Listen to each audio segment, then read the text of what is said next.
Sorry for the delay, man. I don't know what the fuck just happened. But all right, chat.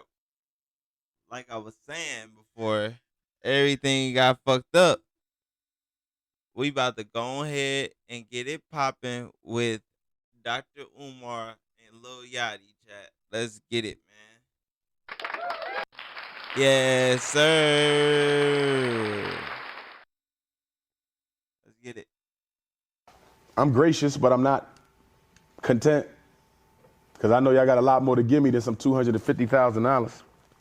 When Darren Wilson killed Michael Brown, white folks gave him $300,000 in 3 weeks for his defense. And Dr. Umar Johnson is trying to build a state-of-the-art school for black boys that y'all all know I need. And after 6 months, I only got $250,000. Trifling black people. Damn.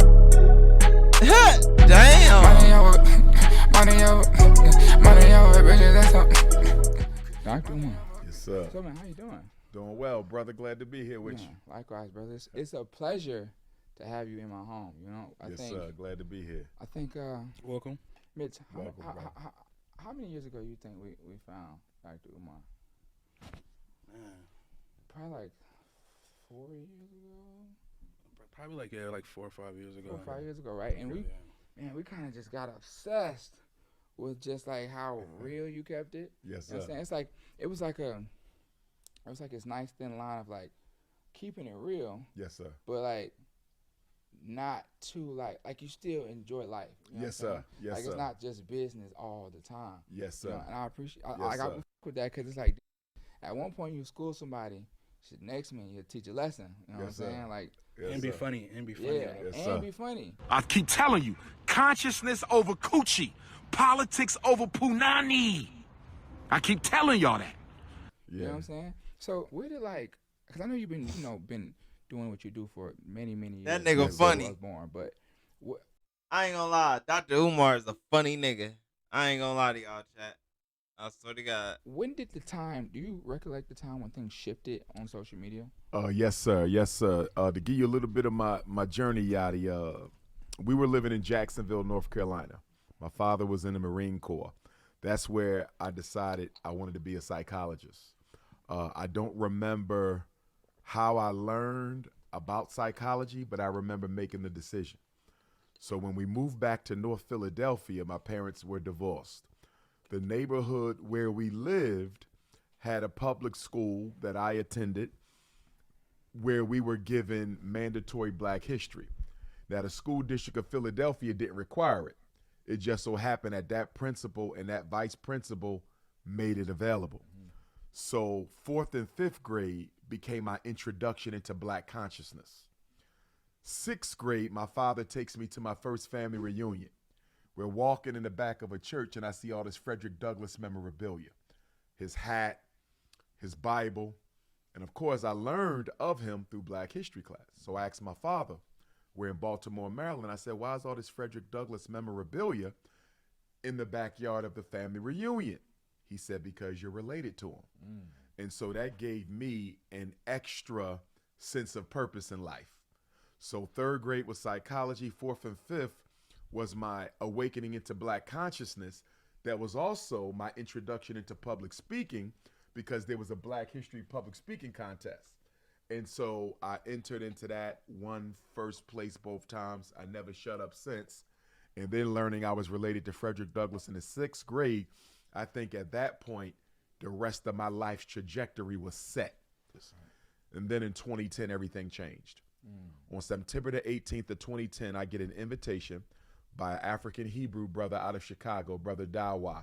Rest in peace, because he joined the Ancestors about a year or two ago. And he said, I have a public access television show in Chicago. I can't afford to fly you, but if you come up here, I'm going to interview you. So I go to Chicago. We do this September 18th. The interview goes viral. 5 weeks later, I speak in Harlem, New York for the first time, October 30th. Harlem was significant because most Pan-Africanists came through New York. Garvey, Malcolm, the early Pan-Africanists, Henry Highland Garnett, who actually worked with Frederick Douglass and others. So Harlem is big for Pan-Africanism. So I go and I do the lecture in Harlem at the National Black Theater, 125th and 5th, October 30, 2010. That nigga Mitch is sleepy. Shirt tucked. Chat. That nigga about to be out. When I tell you, Look at that it nigga wasn't even face. 24 hours after that Harlem lecture finished, my phone never stopped ringing. Hold on. Yeah. Nah, I got this. Up until then, I was just a Pennsylvania Pan-Africanist, right? Was it broadcasted? No, it wasn't live. People just came in. Social media really ain't hit yet. YouTube just starting. I didn't know what YouTube was at the time, but I had copies of the DVDs. I tell you, brother, within 24 hours, I started seeing zip codes I never seen in my life on my phone. Until then, it was just 215-267-484. Right. After that, started getting phone calls, Alabama, Texas, Florida. You know how it is in your genre, you know? So that happened to me in my genre of black consciousness, and then Africa started coming. I don't know. I feel like, damn. I don't know. I feel like it didn't start off slow. I feel like in a way it's more like, he just explaining where Dr. Umar came from. I feel like explaining himself. Because the thing about this nigga is, when he explains shit, bro, that shit is like an escalator. Slow as fuck. Going up or going down. That nigga don't get straight to the point. Alright, I'm about to say, because Dr. London, Umar, that Asia, nigga, bro, South it's America, like the Caribbean. I mean, it was crazy. he brother, got a but slow literally almost climax when it comes to overnight. his ass. Yeah, I've been to Japan twice to speak to the African community, and China twice to speak to them. Is it a big African community? Not very large, but it's growing. And a lot of American African college graduates go to China for college because it's much cheaper. I heard there was a lot of depressed black people in Japan because of the racistness. Oh, for sure. Probably more so China, though, because Japan is American friendly. There's racism in Japan, but there's really racism in China. Maybe that's what I meant. Yes, sir, because when I was in China, there was restaurants. They told us black people were not allowed in. Wow. This black people telling me, Dr. Umar, we can't eat in there. Wait, is this recent? Yes, sir. Wow. They said there's certain nightclubs we can't go to. They said, you see that club over there? They don't allow black people in. I said, what? It's because China never had a civil rights movement, because there's never been enough of us over there to fight for one. So China is very much in your face. If they don't want any black people applying for the job, They'll let you know. they'll let you know. In the paper, it'll say, Yeah. if you're not Caucasian, don't apply. And there's no law on that. Do you know during COVID, they were kicking Africans out, throwing them out. We don't want y'all here, even though I heard about that. the coronavirus allegedly originated in Asia, but they were mistreating the Africans, and African leadership didn't do anything about it. But the point, was just, it came overnight, Yachty. And what happened was I got to a point where I was traveling to speak, and it started taking away from my professional responsibilities. Because at the time, I had about 8 to 10 charter schools, all of whose special education paperwork I was responsible for as far as the psychological testing. And so I had to make a decision. Are you going to keep traveling? Or are you going to cut back on the traveling and get these evaluations done? Right? Look, that's the question. Look, biggest question for me, chat. It's like, all right, so you starting to like build something over talking. Like in my head, my biggest question is, where do the money start? Like, when do you start getting money with that shit? Like, is it just over social media? Like it's I know it's more to the shit, but I want to know, like, because there's a lot of people that talks. And I ain't talking about preach. I'm talking about talk. Charleston White, he a talking ass nigga. Even though I say about 70% of the time, that nigga speaking some real shit. But 30% of the time is straight. No, I say 60% of the time speaking real shit. 40% of the time is bullshit. Given the simple fact how that nigga be acting. That nigga be stuck in his ways. That nigga be worried about girls that's twice younger than him. Like, no, nigga. The fuck you think this is, Color Purple? But nah, it just, I don't know. Right? And it paid pretty good money. Which one? But I went with my passion, the psyche vows. But I went with my passion. I said, I know I was born to do this work. I'm not related to Frederick Douglass by coincidence. This is why I'm here. I cut back on the professional work so I could travel more. Okay. Stop you real quick. Hello guys, welcome back to A Safe Place. I'm your host, Lil Yachty, and this is Mitchell. my host. Mitchell. Today we got a special guest. Legendary. Today with us, we have Dr. Umar Johnson. All right, and this is again, this is crazy, especially with it being Black History Month. Yes, sir. You know, it was imperative that we did it in this month. You know, the Prince of Pan-Africanism, King of Consciousness. I'm gonna get into that word in a second. Yes, you know what I'm sir. saying? This is something that I had a detailed conversation with someone the other day, and I just want to see how you feel about this. Sure. So the question is our perception of reality shaped by our beliefs, or are our beliefs shaped by our perception of reality? I think it's both. I think the influence of perception and belief exerts a bi-directional influence. I believe our perception is shaped by belief, and belief is influenced by perception. I would even go so far as to say, psychologically speaking, belief and perception may be more powerful than the truth. Because someone will see the truth, but because of their belief, they will reject it. Because cognitive dissonance is probably one of the most uncomfortable things you have to deal with when you're presented with a truth that contradicts what you believe in. So for example, if we look at our brothers and sisters who belong to the various religious movements, you know, Jesus is the son of God. Maybe, maybe not. Muhammad ibn Abdullah is the last prophet of God. Maybe, maybe not. Hebrews are the chosen people. Maybe, maybe not. But someone comes with some historical information that's very strong that potentially could contradict what you've been taught to believe since you was a child. Most people will scramble to find a way to refute it or simply just repress it or suppress it or reject it, because having to adjust what you believe in the face of truth can be an earth-shattering reality for a lot of people. I feel like some people though, when it comes to new knowledge, they don't want to hear that shit because the simple fact of they didn't find that shit. Like if a certain crowd looking at you different and something like that, and you trying to give out information, some of the niggas don't want to hear that shit because they don't give a fuck. They don't respect that person. They cannot take it. Just saying. And that's why a lot of religions do not allow people to question doctrine, because most people can't deal with the psychological fallout that comes from finding out something you believe may not be true. Teaching Caucasians sometimes that Jesus was not a Caucasian.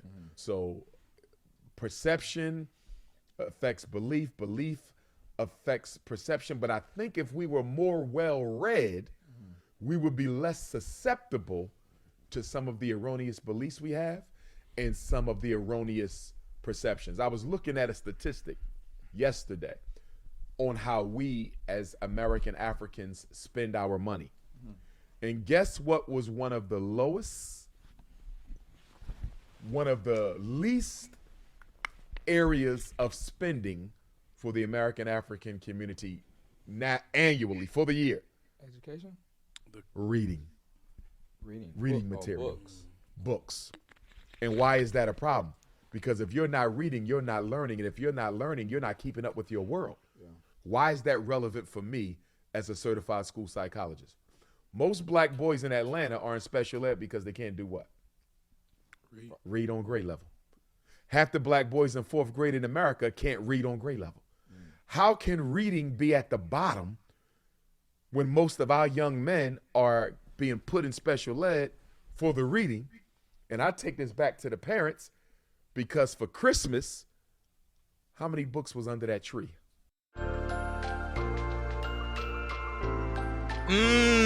That nigga got a point, child. For Christmas, how many encyclopedia was under that tree? I got For, one.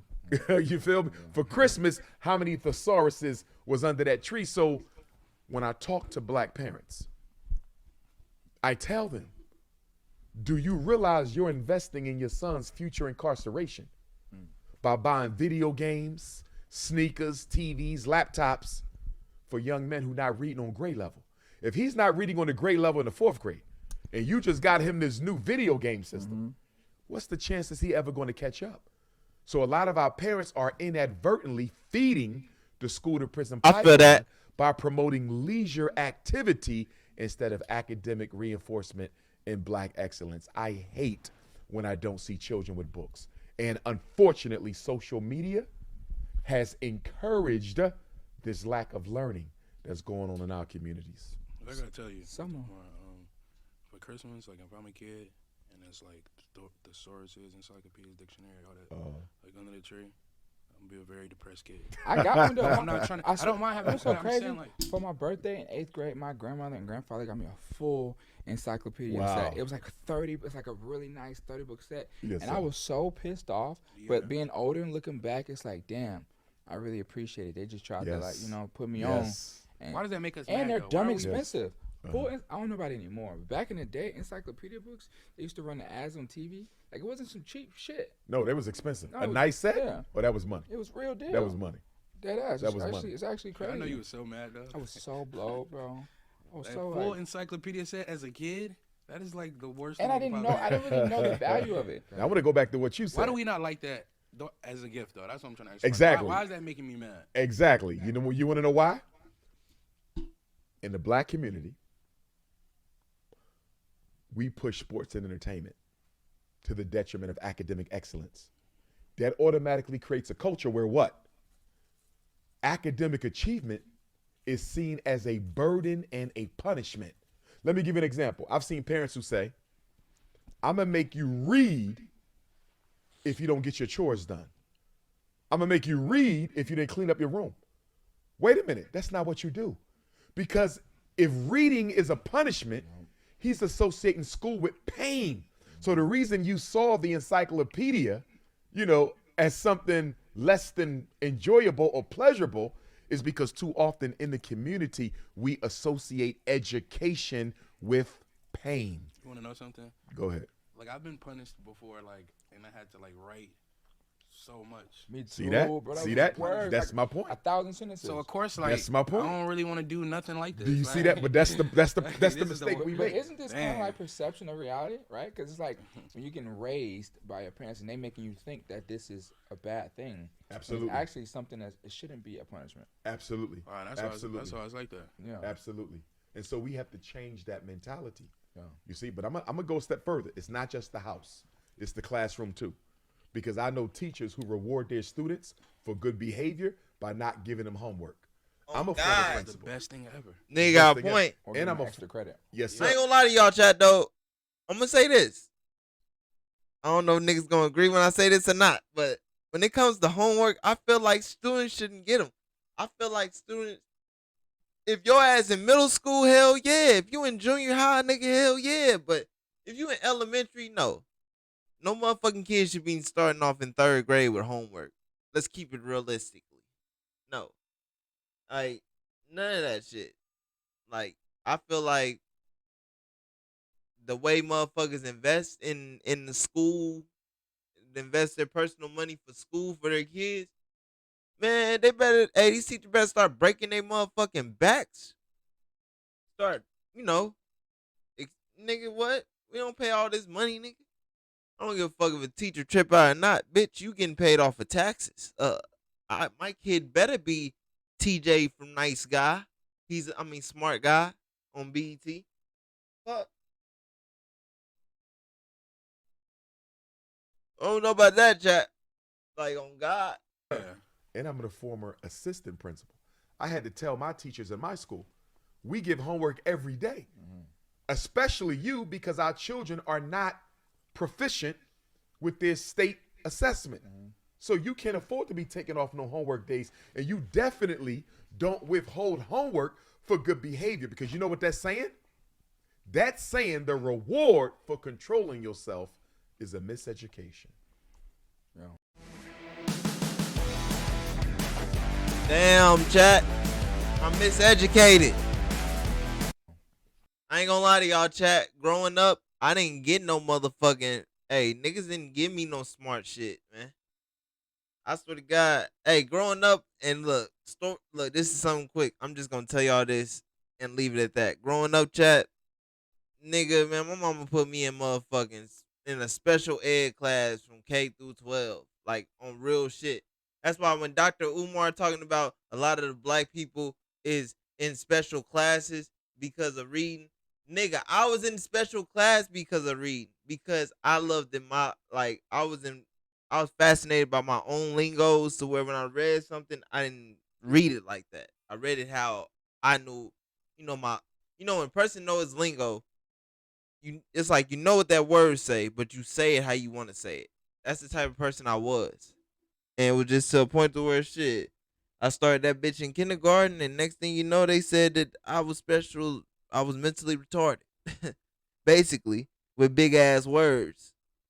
Shit. I'm like Kevin Hart. Don't use no big ass words, man. I take it as disrespect. Watch your mouth and help me with the sale, bitch.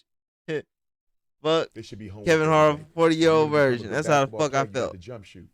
You want to become a good hip hop artist, you got to practice your flow. You want to become a good reader, you got to practice reading. Yep. We have this myth that was given to us by racism that says black people or black children are intellectually inferior. There's psychologists who still push this to this very day. Now, here's the thing. The reason black children underachieve compared to Asians and Caucasians in particular, guess how much time the average middle class Asian child spends studying outside of school? All after school. Exactly. All the At time. least 15 hours. All the time. At least. Wait, that's the average of at least it's 15 hours? At least. It's not even just Asian. I had a homie in Croatia, from Croatia, and his parents didn't play it. I think it's just foreign countries take education way more serious than It is. American. It is. Yeah. But here's the thing. Middle class white, about 8 hours. Inner city African American boy, 45 minutes. When you say African boy, are you stretching that across African American? Because a lot of Africans where I grew up, it's almost like they didn't want, not that they didn't want association with African Americans, but they made sure it was clear, like, I'm African. And I've met a lot of African parents who take education way more serious than African American parents. Absolutely. Well, number one, when you come to America from another country, whether you're red, white, yellow, brown, or black, you recognize the opportunity here that you never had at home, and you take advantage of it, right? I meet African children who've already read the entire physics book before they showed up in America. You see that? Already read the entire engineering book before they showed up in America. So they thirst for the opportunity in a country that appears to promote such. Right. The problem is sometimes our African immigrant brothers and sisters, and I'm a Pan-Africanist, so I see us all as one family. That doesn't mean that I'm blind to the chauvinisms, the prejudices, and I ain't gonna lie, chat. This is the last time I'm pausing it. Niggas can take it how they want to take it. I'm not no Pan-Africanist. I'm not none of that, bro. Let's keep it real, chat. Let's keep it real. Let's keep it real. I don't give a fuck what white people think. Africans don't fuck with African Americans. They say that we basically house niggas. They said that we basically sellouts and shit, not knowing that if the theory true that we got picked up on slave ships from Africa, which I think is not. I think they picked up. I think a lot of slave owners picked up some niggas in Africa, but those wasn't the niggas that was already here in America. But I feel like personally, when it comes to them niggas picking them niggas up, bro, we was already here type shit. To where like it was Africans over here, bro, already. Like California before the state California became California, that was a girl's territory. That was black female warriors. Like couldn't shit enter that motherfucker unless you had a pussy and titties, bro. And I'm saying some real shit. Like you couldn't enter California because it was a woman's territory before California became California. I don't know what it was called, but it used to what they used to call it out west. Go out west, and yeah, because when they say go out west, West Coast type shit. But nah, hell nah, chat, man. Africans don't fuck with us, bro. They don't fuck with no African Americans. That's why I'm not African American, bro. I'm just fucking black. I'm just keeping the real, chat. I'm just black, bro. I'm not African American. I'm not none of that. I'm a blackanese, man. I'm a blackakin, nigga. It's Americans and blackakins, nigga. I'm a blackakin. God damn it. I'm just saying. And the discriminations that take place. Sometimes our immigrant African brothers and sisters cannot see the obstacles that are placed in the way of the American Africans who built this country from slavery. Sometimes they think they're more successful because they work harder. That's not true. American Africans work just as hard as African immigrants. You know what the difference is? If an African immigrant gets too political in America, he can be deported. The American African can't be deported. We're the only non-white people in America who can't be deported. And because of that, that makes us a permanent threat in this country, thereby the white power structure doing whatever it can to keep us from maximizing our true potential. And so sometimes I find myself educating our African and Caribbean immigrant brothers and sisters to understand you're not more successful because you're more intelligent or you work harder. You are less of a threat, and thereby you're given more opportunity. Hey, these niggas childish. Something about being a Pan-African is, which you said means that you see everyone of color to be under Yes, one. all African people, one family. So that means whether you're in Ghana speaking an assigned I ain't gonna lie, I fuck with them niggas in Ghana though. I fuck with niggas in Ghana. language, if you're in Nigeria speaking Igbo, you're in Kenya of the Maasai, you're in Jamaica of the Maroons, you're in Haiti speaking Fuck with Jamaica. Creole, you're in Atlanta fuck with Haiti. speaking I Ebonics, know whether some you niggas Muslim, from Haiti. Christian, They light speak skin, French. dark skin, green. Just to let y'all know, Haiti, their language, their native language is French. If everybody be looking at Haiti like, dang, what are they talking? They not talking. No, nigga. Haitians don't speak fucking African or none of that. They speak French. Oui, oui. Oui, oui. Shit. Green eye, brown eye. Yeah.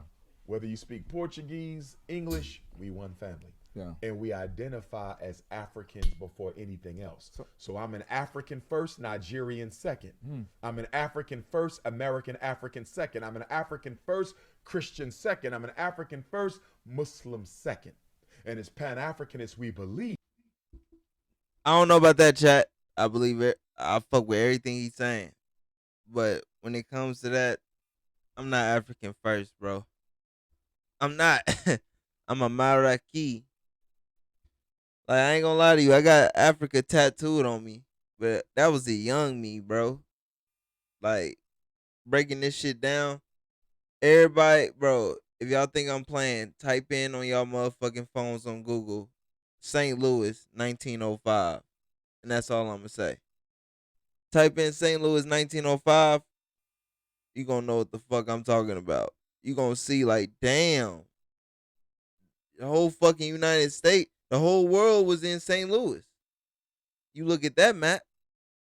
Shit, they had Egypt. Bro, they had so many cities in St. Louis, California, Chicago. Bro, they had so many cities in St. Louis. I'm just saying, chat. That the solution Ain't no to the coincidence problems why that it's so affect many all of cities us, in no St. matter where Louis. we are in the diaspora, is for us to organize and solve those problems collectively. Simply put, African people united are more powerful than an atomic bomb.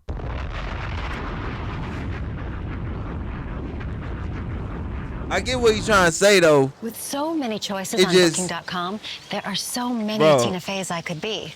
So I hired body doubles to help me out. It just, when it comes to today's reality, bro, Africans don't fuck with us. That's all I'm trying to say. Race on earth. Now, that gets political because some Africans don't identify as African, right? We have some of our Puerto Rican Africans who would tell you they're not black. We have Dominican Africans who would tell you they're not That black. was my next question. Are Dominicans black? No, no, no. I know black. Dominica. I go, I know, but you're black. No, no, no, papi. I know black. That's literally what I'm Now remember now, Latino is an ethnicity and a culture, not a race. So you have white Puerto Ricans of Spaniard heritage, and you got Afro Puerto Ricans whose ancestors came from came from Africa, just like ours did. You see that? So same thing with Dominicans. My great grandfather, my paternal great grandfather, who I met on his deathbed as a child, was a Spanish speaking Afro Cuban from Havana. You see that? So I was just in Panama 2 weeks ago. You got Afro Panamanians and you got Caucasians of Panama. Fidel Castro was a Caucasian. Yeah. He was not an Afro-Cuban. So does the Afro mean? Yes. Does the Afro mean you were born in Africa and brought, or that means that you're just an African who was conceived in that country?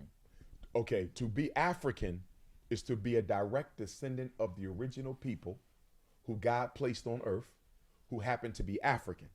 So no matter where you are in the world, if you come from that original seed of the original melanin dominant man and woman, you are African. So that's you, me, you, and everyone else. If you are not an African, then you are not an African.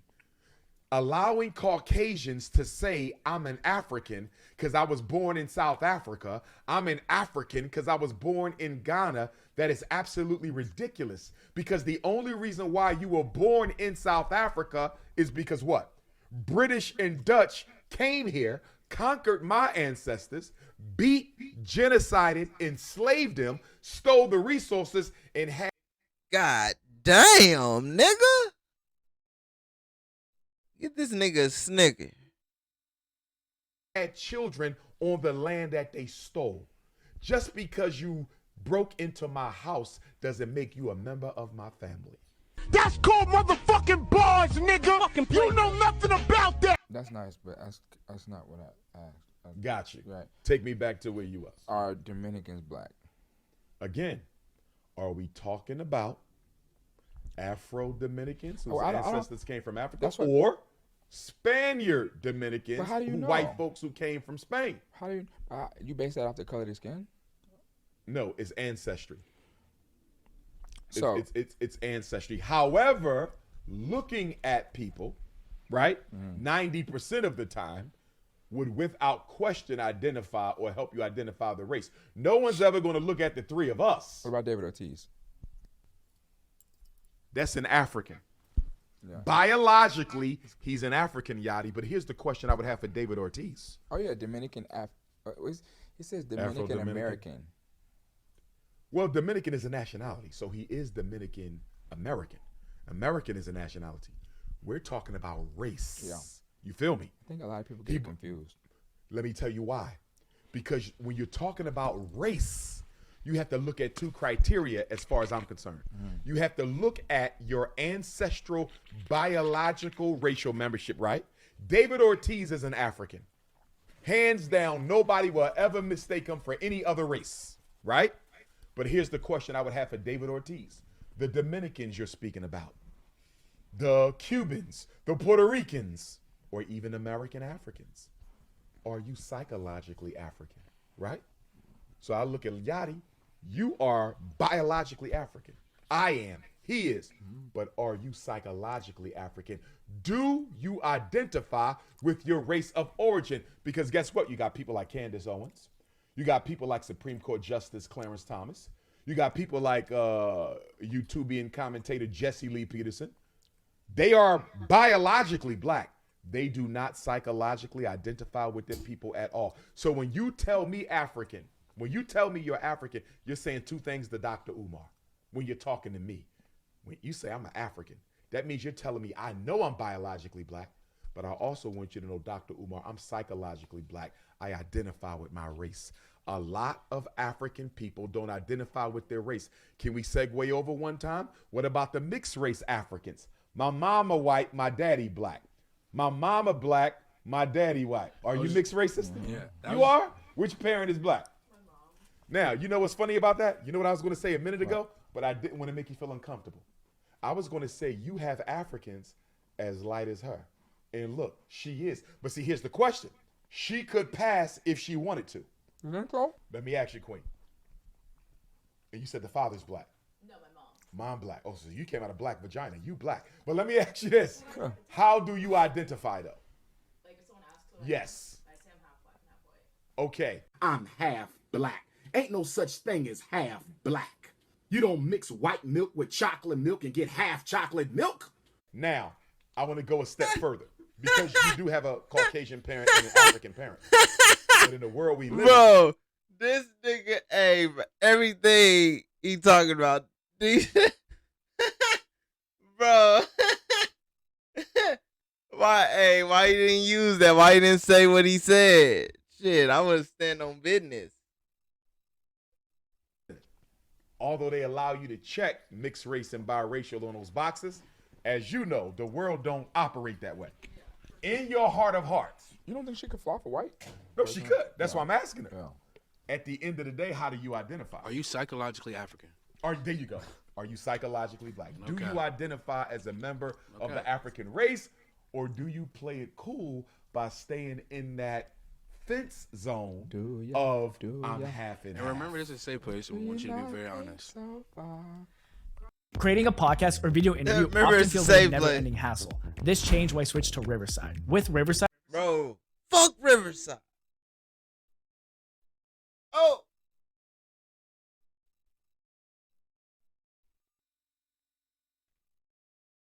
In that fence zone of I'm half and And half. remember, this is a safe place. We want you to be very honest. So far. Growing up, my parents always really made sure that I knew I was black. They Okay, They okay. never wanted me going to school and was like trying to be more white. Like that. So I think that made me like just identify and That nigga said cat. Okay. All right. Yes, well, indeed. Yes, indeed. I want to pivot. I want to ask you. So 'cause I got- interesting, because I was going to say, you have Africans who would look like her. She Yeah. happens to be one. That's South Africa, huh? Well, it could happen anywhere, because remember, the Caucasian colonized 90% of Africa. Yeah. You feel me? So you have Africans who look like my sister on the continent, right? Because grandma was raped by a German colonizer, Dutch colonizer. Oh, we don't condone in the R word. Sorry, Twitch. Sorry about the R word. We don't condone. I wasn't expecting it. We've been watching Lil Yachty Twitch. We've been watching this. Y'all can watch it yourself. It never been that word used until today. French colonizer, British colonizer. But I like to futuristically apologize to what he might say in the future. Twitch, you know what I'm saying? I'm just saying that because I'm not saying it. We don't condone in it. And if we see a nigga that was on that, we'd kick his ass. And I put that on my baby. I put that on my baby, chat. Portuguese colonizer. Damn. So we're not the only, it wasn't just the rape of enslaved Africans. Damn! God It was the rape of colonized damn! Africans. You could go to any African What country the and fuck? Shit! I'm thinking it's about to be later on. This nigga just keep going.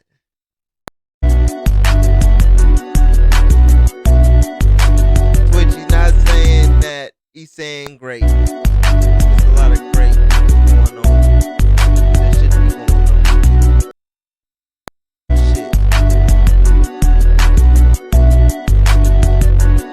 God damn. see Africans have my sister's complexion right there because of the rape of the colonizers. Damn! Okay. I got a couple questions I want to go through. Sure. What does an average day look like for you? God damn! I should just let him keep going. What the fuck? I should just let him fucking sing along and flute it out. Shit. I kept pausing there. I'm making the situation worse.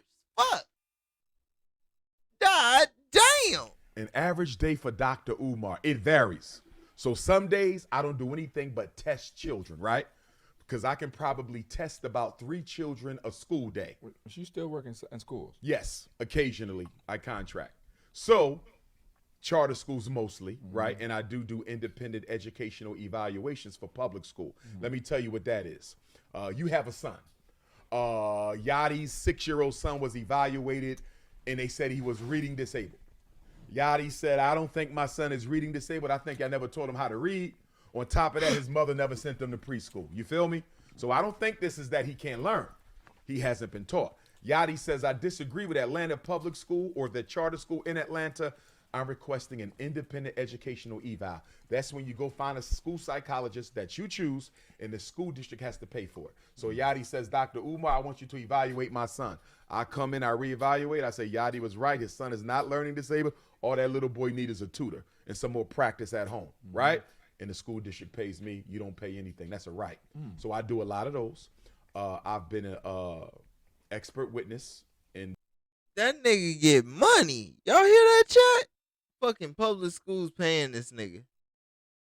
Crazy. Due process lawsuits, black kids being falsely identified with learning disabilities. Okay, so I like to do all my evals on one day. You feel me? I could type them up at home.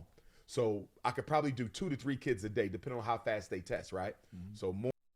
On God, I ain't gonna lie to y'all, chat though. I thought a while back, I thought this nigga was fraud. I thought this nigga was a fraud because of that school.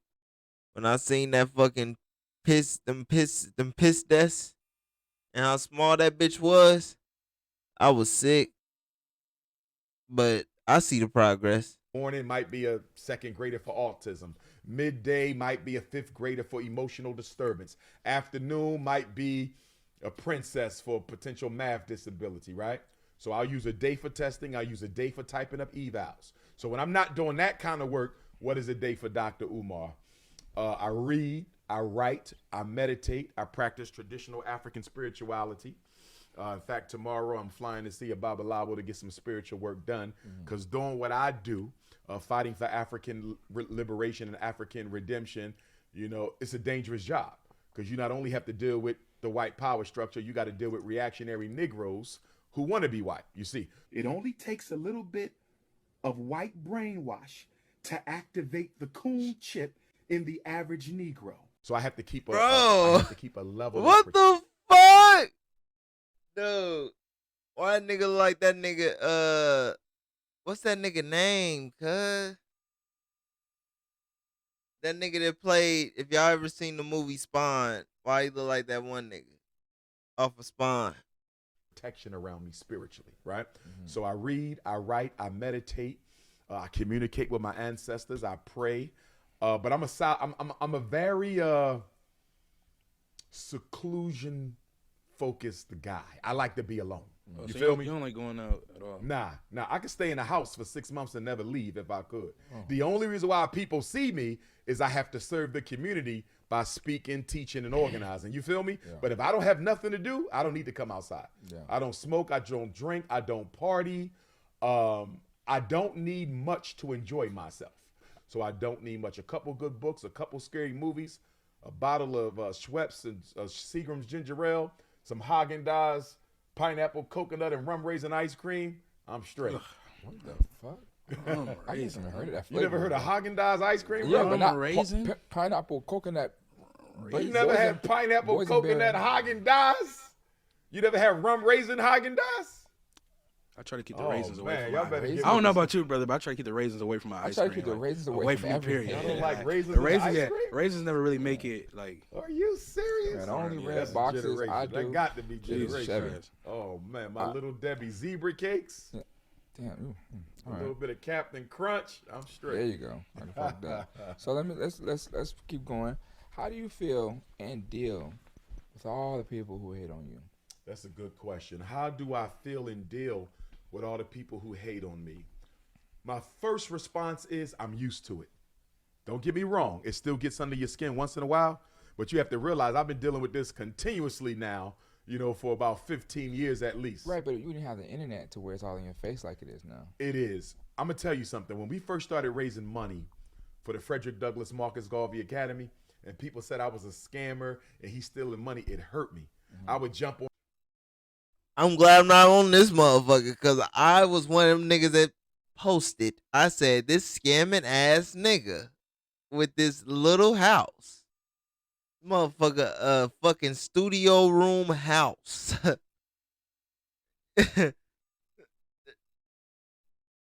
Oh, shit. They put more? Hold On the internet and defend myself and say I'm not no. Woo! Thank God. I thought they put more when you say you is. Hey, that nigga did, bro. It was a house. I'm sorry, Umar. You fucking had a house and niggas took pictures of it and you felt some type of way. And I felt some type of way because I'm like, what the fuck is this?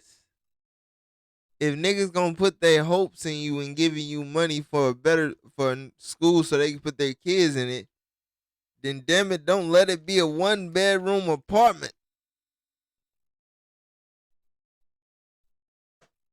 That shit was wild, man. That shit was out of control. That shit was laissez-faire, out of his hands. Crook, no thief, y'all better stop. And then one day I woke up and said, they're not attacking you because they believe it. They attacking you because they want clicks and views. You see what I'm saying? And when I realized this was more about entertainment, that's when I said, stop feeding into this. I'll give you one. Remember they said I didn't have a doctorate degree, right? Now, I graduated from the Philadelphia College of Osteopathic Medicine in Philadelphia, okay? West Philadelphia, City Line Avenue, a few blocks from where Kobe Bryant grew up at. He's on the Lower Marion side of City Line. When they said I didn't have a doctorate, I said, let me prove this. I put pictures of my degree on my social media. I told the college, if anybody calls you questioning my credential, you have the right to tell them, you know what I mean? Yeah. That I went here, I graduated, and guess what? Even after that, do you think the hate stopped? Nope. Right now, they will come on your show, Yachty, and say he ain't got no doctorate, where they can call a number and find out in 60 seconds. You feel me? So when I realized this was not about trying to get at the truth, this is not about people who might think you a fraud and you need to prove them wrong. This is about Negroes who genuinely want to undermine your work, so I don't feed it. Wait, so everyone that's like hated on you, like none of that shit is true. Like, what's the whole like scamming thing about and shit? Why do people think? Why do people like believe it and shit? Like, what are they going off of to be like, okay, this is? Yeah, they don't have no evidence. That's number one. Where did the narrative come? The narrative came from. I gotta tell you where the narrative came. Was it out before then? Is it that guy who went to the school and recorded? Nah. I'm gonna give y'all this. I didn't want to bring her up, but I gotta bring her. I dated a female. Okay. And the situation didn't work out right. That happens. And she took to YouTube. I see where it's going. And she tried to slander my character. Happens every time. And when she realized nobody really cared about two consensual adults enjoying each other behind closed doors, that's wild. The Annie and start saying he's stealing school money because he spent it on me. Hey, that bitch toxic. So you can't trust the bitch, man. Right? Problem with her narrative was what? I only saw you 3 times and we never went anywhere. So if I spent the school money on you, can you please name the flight, the restaurant? You feel me? How did he spend the money on you? Nobody who interviewed this female bothered to ask her for proof that Dr. Umar spent FDMG fundraiser money on you because they didn't care about the truth. It was about the slander. I believe that's when it started, when that young lady got on the internet and said I was taking the money for the children's school and spending it on her. That's never bought her anything because I only saw her 3 times. So how did that work? Was you like are you still beefing with her to this day? Nah, I don't respond to her. She kind of faded out. She come back and forth every once in a while. I would say this. A lot of the hate comes from people who are jealous and envious who wish they were in my position. I just got one question. Can you please not hate me because you ain't me? I just got one question. Can you please not hate me because you ain't me? Please. One of my major haters wanted to be a life coach, wanted to be a psychologist, wanted to be a public speaker. Didn't work out for them. If you study a lot. Chat, we might use that as a new tag notification. We're going to see. We're going to see what I can do. We're going to see what I can do, chat, because I like that. Can you please not hate me because you ain't? A lot of my haters, they wanted to be in or are in the mental health field, but they're not doctors of clinical psychology as I am. So a lot of it is jealousy and envy. And to be honest with you, I've been so consistent in my work that I think our people can see through it now. Because I ain't been around 1 or 2 years, right? You take you as an artist, right? When Lil Yachty first popped off, that first single, that first album pop, a lot of people said he just a one-hit wonder. You feel me? But once they saw your longevity, they had to back off. It's the same thing with me. Once they see, nah, this brother been saving kids for 20 years. This ain't nothing new. You know what I'm saying? And here's the bigger thing. The school about to open this year. So I ain't got to argue with nobody. Because once them doors open and people walking in and see that this wasn't no scam, case closed. Wait, because that's what I was about to say. Like, a lot of people be saying, like, what stuff I be saying and be like, oh, Dr. Umar, he just talk about, like, helping black people and shit, but there's no proof of him actually helping the black community. And this is what I want you to ask them. Who has saved more black boys from the school to prison pipeline walking this planet Earth than Dr. Umar? I want you to ask them. Who has educated more black parents about mental health and education in this country so they can walk into these meetings and defend their children from these unfair learning disability and ADHD accusations? Who has saved more black boys from being drugged on Ritalin and Adderall and Concerta and Cyclert and Meditate? There's no black psychologist in American history who has done more to educate, to advocate, and to protect black children in these schools than me. Name me a black psychologist in history who's done more for the black community than me. You cannot. Goddamn. My point is, even if I never opened a school, and I'm going to open it, I want to open them all over the world. My contribution to the Pan-African struggle and our people is to leave this earth being the first superintendent of a truly global, independent Pan-Africanist school district. If your daughter is in school in Atlanta at a Frederick Douglass Marcus Garvey Academy, and you say, Dr. Umar, I'm moving to Ghana. I want your daughter to go to Ghana, and guess what? There's an FDMG Ghana waiting for her. You want to move to London? Guess what? We got an FDMG London. My contribution is to be a school builder for the rest of my life. That's where I'm going to hang my hat. But even if I never did that, and I will, but even if I didn't, how many black women stop cooking their hair, thereby saving themselves from getting brain cancer and fibroid tumors through weaves and perms? How many black women stop doing that because of me? I want 100% nappy. Nappy. If I cannot grab your hair, I don't need you. How many black men Bro, what? And went back? That video, bro, that's really him? Is that really him? He was really on that type of time? I ain't gonna lie, chat. It must been like, I ain't seen this. That's crazy. I ain't gonna lie. I ain't never seen this nigga on social media like that wildin'. Hell no. Women because of me. I like white women. How do I change? It's no hope for you, brother. Go ahead and stay with her. You have been excommunicated from the African community. Okay, Bunny Hopper, you have been excommunicated from the African community. How many Africans? Hey, I would just say this. What if I like fucking with that snow? You gonna exile me? What if I like fucking with that snow? That little snow bunny? You gonna exile me? Shit. Hell no. What if I like Bunny Hopper is good, dude. Hey. Around the world, Easter is coming. Pan-Africanism because of me. If I've never built a school, my contribution to the global African struggle is unquestioned. I don't know of another Pan-Africanist who's done what I've done or have the following and love around the world that I do since Marcus Garvey. I'm the Sean Carter of this conscious thing. I'm the Floyd Mayweather of this conscious thing. Nobody between Garvey what and the me fuck? has the love, the following, the impact, and the influence. Say again. Oh, nah. He wasn't a Pan-Africanist. Hell nah. Global activists. Don't get me wrong. Dr. King was known all around the world and loved all around the world.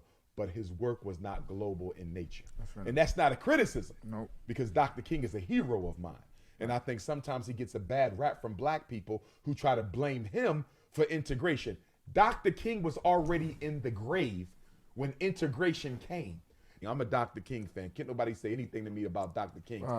Do you believe it's true he was fucking white women? Like bunny hopping and stuff. He might have been a bunny hopper. I haven't seen evidence of it. I've only heard the allegations. Do I agree with the bunny hopping? No. Chat. That nigga Martin Luther King was getting paid by rich white folks.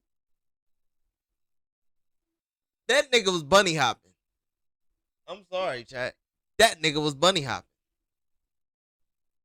It's a lot of shit I be thinking in my head about Martin Luther King on how he died. And it's a lot of situations that happened when he got shot that nobody know. But just know before that, he was fucking them. No. Does that diminish his contribution? Absolutely. That nigga Martin Luther King My a bunny ancestor, hopper. Frederick Douglass, who's my 4 times great grand cousin. Him and my 4 times great grandfather, Stephen Henry Bailey, spent their childhood together. He married a white woman after his first wife, Queen Mother Anna Murray, died. They were married nearly 50 years. When he was an old man and she passed on, he married a white woman. Do I agree? Hell no. Does that diminish his contribution? Show me a black man in America who ever done more for us than Frederick Douglass or Dr. King. Any of your friends date white women? No. Well, They couldn't be my friends. I was gonna ask you, have you ever had like, you know, like a little moment of weakness? You know, like you remember like that time in the mall when they were saying like, If I sleep with a white girl, Wait, what he I promise say? you, it'll be you know, I just missed it. Douglass or Dr. King. Any of your friends date white women? No. well, They couldn't be my friends. I was gonna ask you, have you ever had like,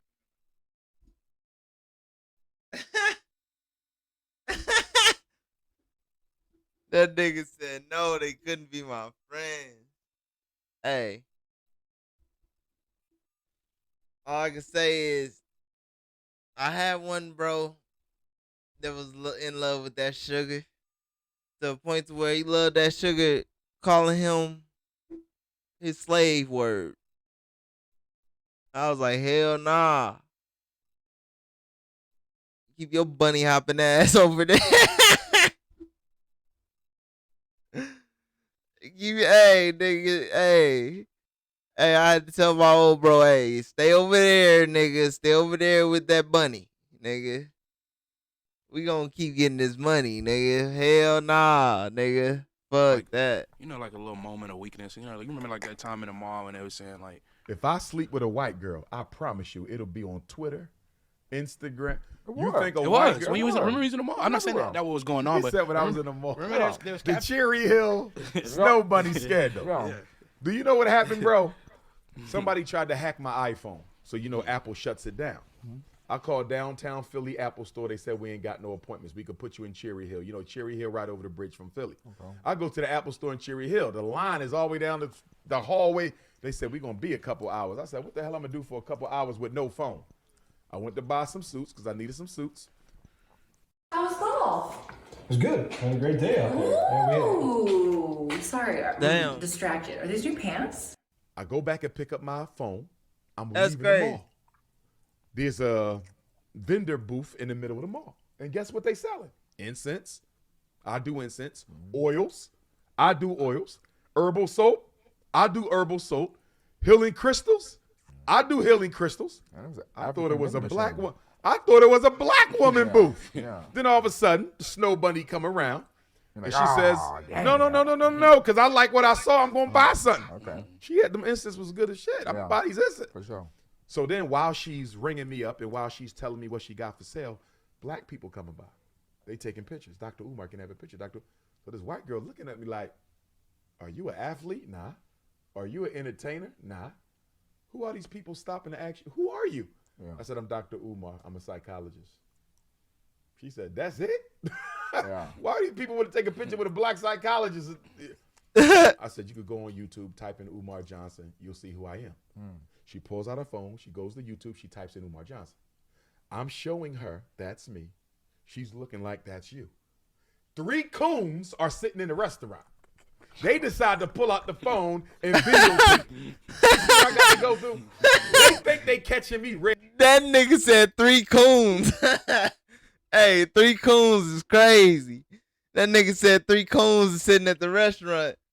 Me and this snow bunny doing business. Hell nah. Nigga. Hell nah. Red-handed. These Negroes didn't realize I'm simply showing the snow bunny who I am so she can make sense out of all the black people who want to photo. Right. That's all that was. And you know what? I'm going to give her respect. You want to know why? Because did you know them same coons went back to the mall and interviewed her? They did a sit down at her booth and she told the truth. She said, I asked him who he was and he simply shipped me. She could have lied, but she told the truth. That's all that was. See, here's what people don't understand about Dr. Umar. I'm 100% unapologetically African, but I don't hate nobody. Me too. I got white kids who stop me at the airport. They want a picture. White men who want to have a conversation at the airport. I'll do it. I don't hate white folks, but I know you racist. I don't hate snakes, but I know they bite, damn it. I got Chinese fans now. Non-Africans. Africans can only. Bro, this nigga. Bro, how many fucking videos this nigga got? They all punching, bro. They all hitting. That's crazy. This nigga got so many fucking memes. It's crazy, chat. Be supporters because I'm not an entertainer. I'm an activist, Pan-Africanist. So you don't have a problem with white people. You just don't. You I ain't got a problem with white folks. You just wouldn't be in relations with them. I wouldn't be in relations with them. My job. Would you have any relations with them? Like, would you be friends? Would you hire I don't believe a black person can have a Caucasian friend, not in the genuine sense, because white power in America is based on white privilege. That means the complete domination of resources, opportunities, and privileges. There's no white person that's going to side with black America when we go to war for our share of the resources, opportunities, and privileges in this country. Therefore, I don't believe you could ever genuinely have a white friend because no white person is turning their back on their race for black folks. All right, so what about after FDMG school? Will you hire white teachers or it's going to be all It's possible. Black? It's possible we could have white teachers. If I need something. Would it be illegal if you didn't hire any? Yes, in the state of Delaware and in most states, you cannot discriminate on the basis of race, even if you are not publicly funded, which we are not. We're completely independently funded by blacks. We're the first school in American history to be funded by the African diaspora. Thank you, Sister Avanti, $10 coming on the Cash App. Thank you, sister. Next time, make it 20, but thank you for that 10. I know you barely had that. Thank you, sister. Bro, what? The school is completely renovated. We'll be the largest independent this black nigga in North America. Salute, man. Appreciate you. We ain't there yet. We got to open them doors, but we tapping around the finish line. Man, it's just the effort. But see, the problem with Caucasians is when they see an unapologetically African black man, indict them for their historical and contemporary wrongs, they like to throw charges of racism at me. Oh, he's the black Hitler. I'm the black Hitler? I got more speeches on YouTube than any scholar alive. I'm asked to speak around the world more than any black scholar alive. Show me one statement. I give about 300 lectures a year, at least 150. Show me a statement where I ever said, I wish for the death of Caucasians. I wish for the genocide of white boys and girls. I evaluate white boys and girls. White parents call me up for help. Asian parents call me up for help. I will help anybody, but I will never take from my community and give to another. My priority are African people. After I've helped my people, I have no problem helping anybody else. If an old white woman is walking through the door, I'll hold it open because she's an old woman. You understand? Mm-hmm. So listen, we don't have to give up our humanity as African people to fight racism. Some of us think we got to become like the Caucasian in order to defeat the Caucasian. I don't ever want to act like him. I'm not interested in enslaving nobody. I'm not interested in genociding nobody. I'm not interested in coming up with AIDS or COVID to try to wipe people out. You see what I'm saying? I'm not trying to socially engineer or sexually engineer Black America to bring about a reduction in population. I have no interest in hurting another race. I simply want to see mine free. The reason I'm against interracial dating is because it's economic sabotage. Women live longer than men. Women live longer than men on average. So if you marry a white woman, you're likely to leave this earth before her. Is she going to take any of your wealth, any of your estate, any of your money, and bring it back to the ghetto to help black people? Show me a white widow who has done that yet with a black man's money. I ain't never seen it, Dr. Umar. I never seen it. Show me a white widow. who took a black man's money after his death and went back to help his people. They don't do that. Right. So why are we as black men giving all this money to white people who have stolen enough from us when our people don't have enough? Do you realize only 1 out of every 4 black women will get married in her life? In America, because of the war on black males that sends us to the prison and to the cemetery. Only 1 out of every 4 black women gets married. So you mean to tell me these unmarried black women gotta watch a successful black man walk down the street with a white woman? And guess what? When they walk down the street with the snow bunny, they don't even speak to their black sister. How many times have you seen that? They go out their way not to acknowledge their own sister to prove to this snow bunny they absolutely loyal to them. Interracial dating is financial sabotage. I got 2 questions. I wanted to ask if you ever got enough, like, has anyone ever like aggressively like came at you since this newer stardom? Not really. They do it online. I have yet to be physically accosted by a hater. Okay. Not yet. Intellectually, I don't think there's too many people who would want to debate me intellectually. Right.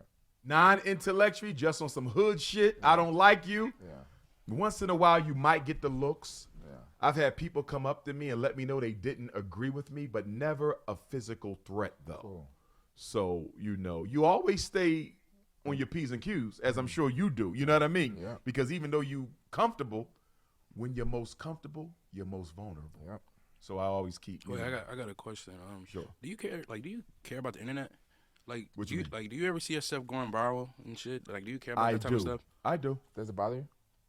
And do you like the memes? Like no context, Umar, Dr. Umar. I don't like no context, Yeah. Umar. Why? Yeah. I hope that Negro go and walk into the rush hour with a blindfold on. But no, I'm not gonna wish that on.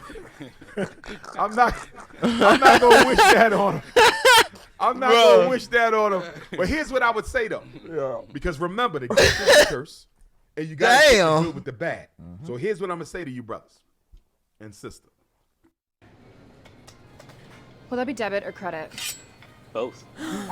What do you mean, both? If it wasn't for the Damn, memes, we didn't put a dent in time. I don't know if I would be this big. That's what I'm. That's what I was saying. The memes help you make it to like. I agree, because I didn't know about TikTok until the memes. Somebody says you need to get on TikTok. You're the biggest thing on TikTok. I said, what the hell is TikTok? Never heard of it. I get on TikTok, it's like 20,000 me. On Twitter too, though, you was. Yes, but see, here's my thing. So I wouldn't be this big. That's the good side, right? Yeah. The downside is you're trivializing a very serious message. What does that mean?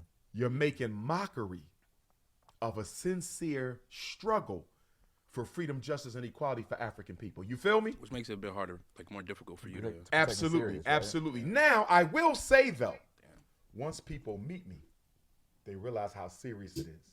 They may still do the memes, but the respect is there. Yeah. My concern is the people who will never be in front of me to know that this ain't no damn joke. That when I walk out the house every day, I don't know if I'm coming home. You see what I'm saying? So sometimes I do think they sensationalize it a bit too much. They mock it a bit too much. But at the same time, I can't get upset because without those memes, I don't know if I would be this big. And if I'm not this big, there's parents out there who need to hear my message to save their children. Because I want to be honest with y'all.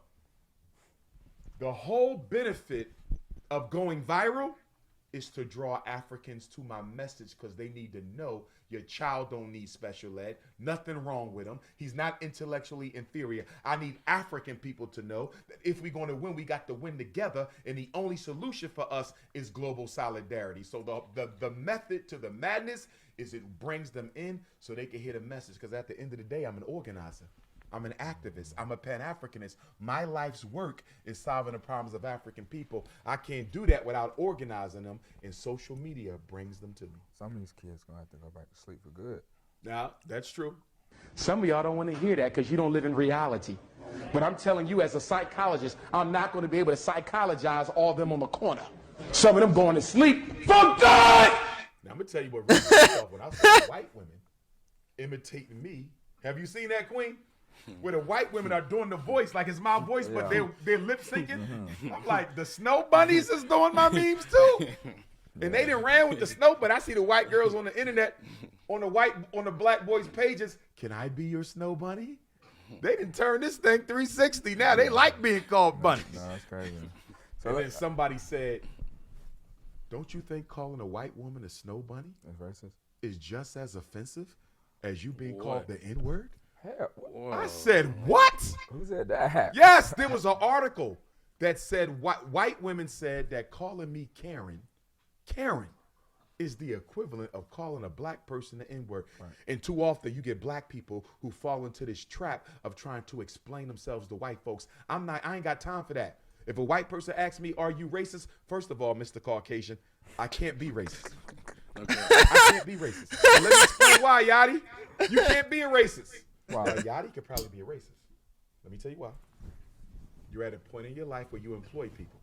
Stay with me. Yep. So if you wanted to discriminate against one of your white employees, fire them, mistreat them, underpay them, right? Because you control their access to opportunity and privilege, you could potentially be accused of racism because you can affect a white person's livelihood. Do you see that? Yeah. But on average, most of us are not you. So that means the average African African rather, can't be a racist because we don't control resources, opportunities, and privilege. To be a racist means you can disadvantage somebody's life. Can I be a bigot? Yes. What is a bigot? I hate you because you black. What is a bigot? I think black people are monkeys. What is a bigot? Africa's the worst place on earth. What is... I hope this rant don't lead to a worse word that he's preparing. The bigot? Black people don't have enough intelligence to solve their problems. Bigotry is when you hate somebody for who they are.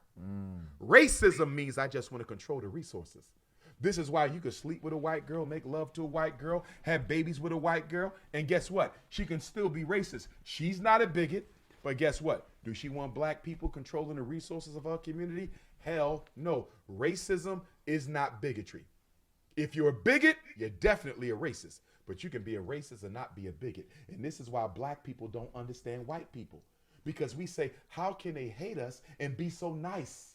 You see, because one ain't got nothing to do with the other. Just because I don't want to share power with black people don't mean I hate them.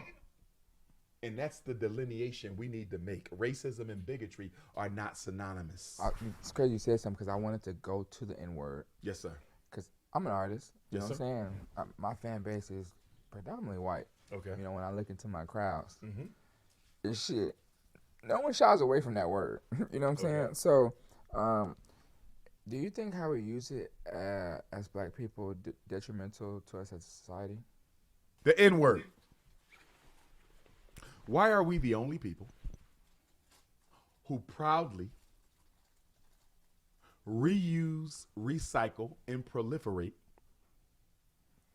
the use of the most dehumanizing term ever used to refer to us as a people? Yeah, wait, let me answer. Hold on. I don't see European Jews fighting to use the K word.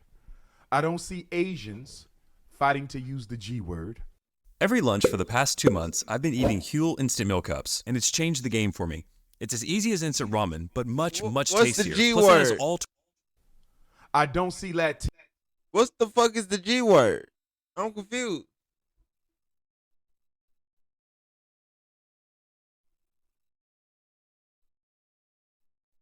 Oh. Latinos fighting to use the S word. And it's more than one per group, but these are just some of them, okay? My point is, don't get caught up in the word, Yachty. Stay with me. My point is, show me another group of people. We must stay focused. Fight for the right to continue to use a word that the government itself codified as a psychological weapon of mass destruction against your people. Nobody else is fighting for the right to use a racially pejorative term except black folks. Okay, let me stop right there. And it's because of your post-traumatic slavery disease. You don't think? What? But hold on, you don't think it has anything to do with this? And I could be ignorant. I want you to tell me. Yes, sir. But I was thinking it was a thing of like almost like just the swag and the confidence that African Americans have, that almost it looked like we on some like fuck y'all, we're gonna take the shit y'all used to break us down with and kind of like let you know that it don't have no power over us. That argument isn't going to work. You want to know why? That's the same argument these Negroes say when I'm just sleeping with white girls to get revenge on a slave plantation. No, Negro, because if she called the police, your ass going to be 100 miles and running like Jonathan Majors, okay? You cannot take anything white folks did and make it yours. Yeah. Bro, this thing.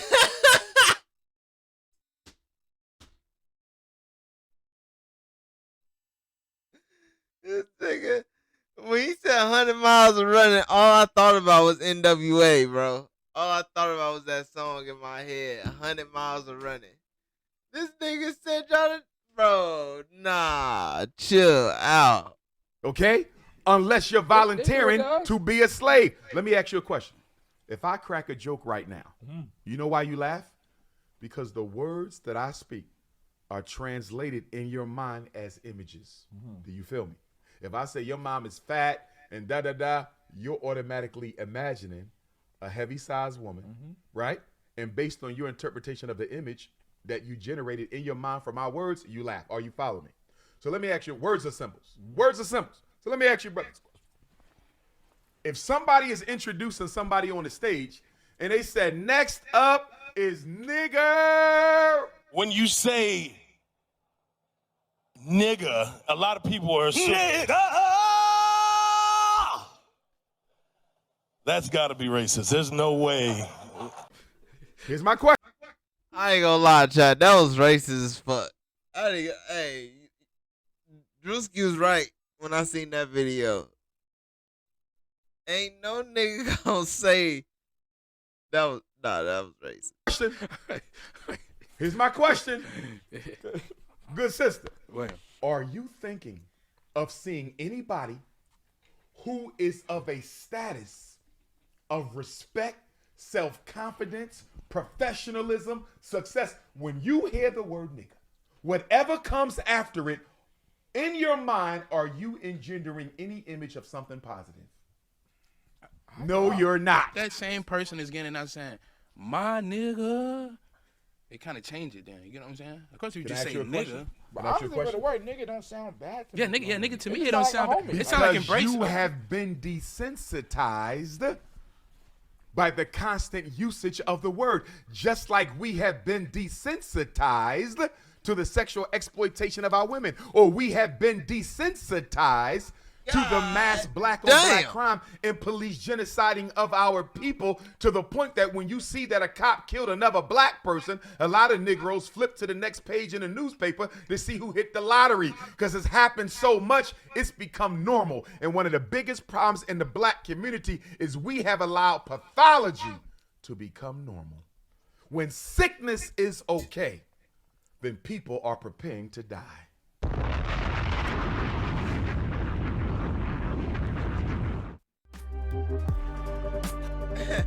Bro, that fucking, bro, nigga. Bro, hell nah. Do you know words are created every day? There's millions of words in the human vernacular. Why can't y'all come up with a new word? Why must you use that? Wait, you say it all the time. Speak your speech, nigga. Speak your speech. You say Negro, but I say Negro. Negro and nigger are two different words. Hey, speak your speech, nigga. Bro. That nigga, bro. You see?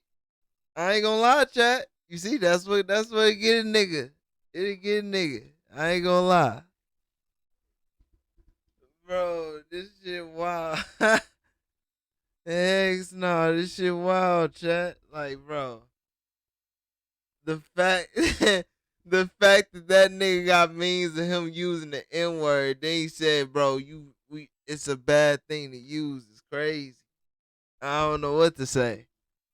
He says nigga too, bro. I do occasionally, and I'm wrong for that. I need to stop, and I ask my ancestors for forgiveness. So you think we should all stop saying it? Yes! So what about the word nigger? That's the That is the one. Oh! How many times they talk about this? I truly apologize, Twitch, for... I did not know that shit was gonna happen. I thought hard R incoming was earlier.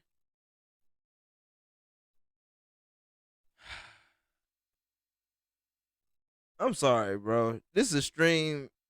Bro, I don't know. I've been getting attacked with hard R all day. When it's like, oh, no, we talking about A. nigga. With the A Nigga is again, the not the ER. Yeah, not ER. It's the same thing. Is it? Damn, It's the same thing. They didn't even have that word back then. What about niggers coming on stage? Oh, this thing go keep saying.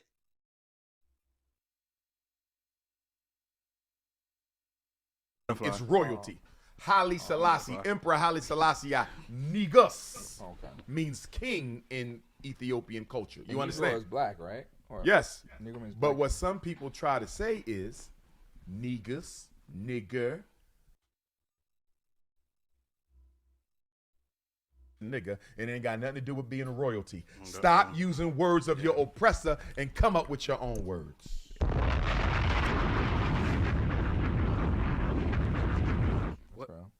What about bitch?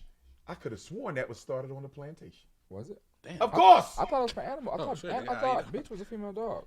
And what did they call our women on the plantations? Bitch, female dog. What did they call our men on the plantation? Nigga. And what are the two most popular pejorative words in the American African vernacular?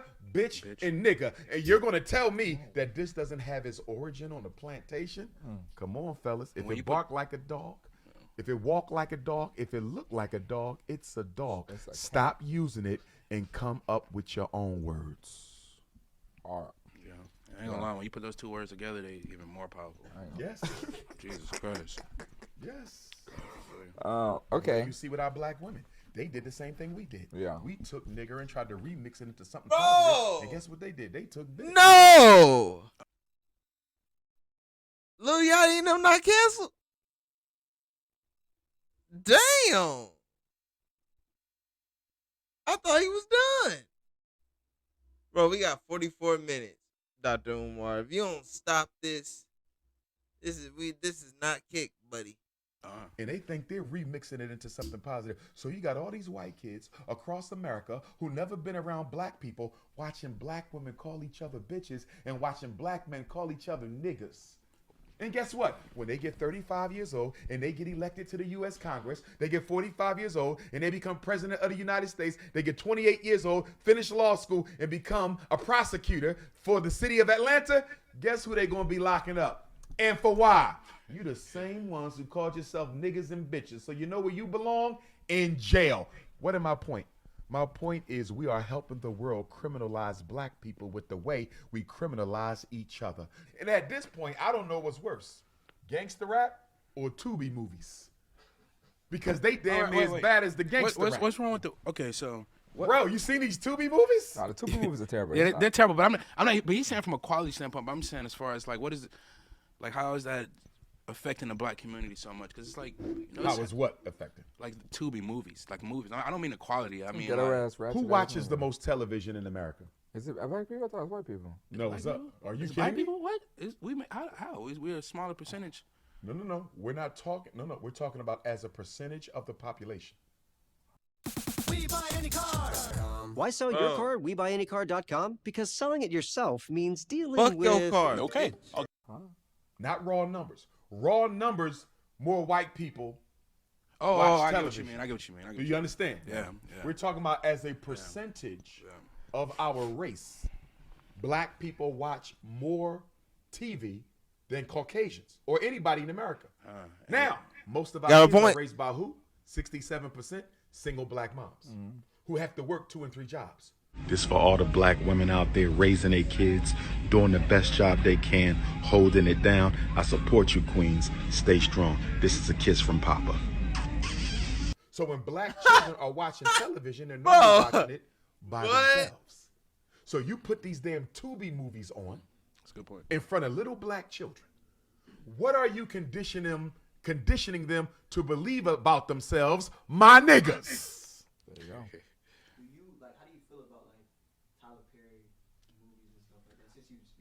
Great question, King. First of all, I'm very proud of Tyler Perry. For him to go from living in his car to being the first owner of a major black movie production studio, I'm proud of my brother. You understand me? At the same time, I can hold him accountable. And I'm going to hold him accountable because we don't need another Medea. We don't need to see another black man in a dress, and we don't need to see another movie about a dysfunctional black relationship, because it seems like that's all Tyler Perry puts out.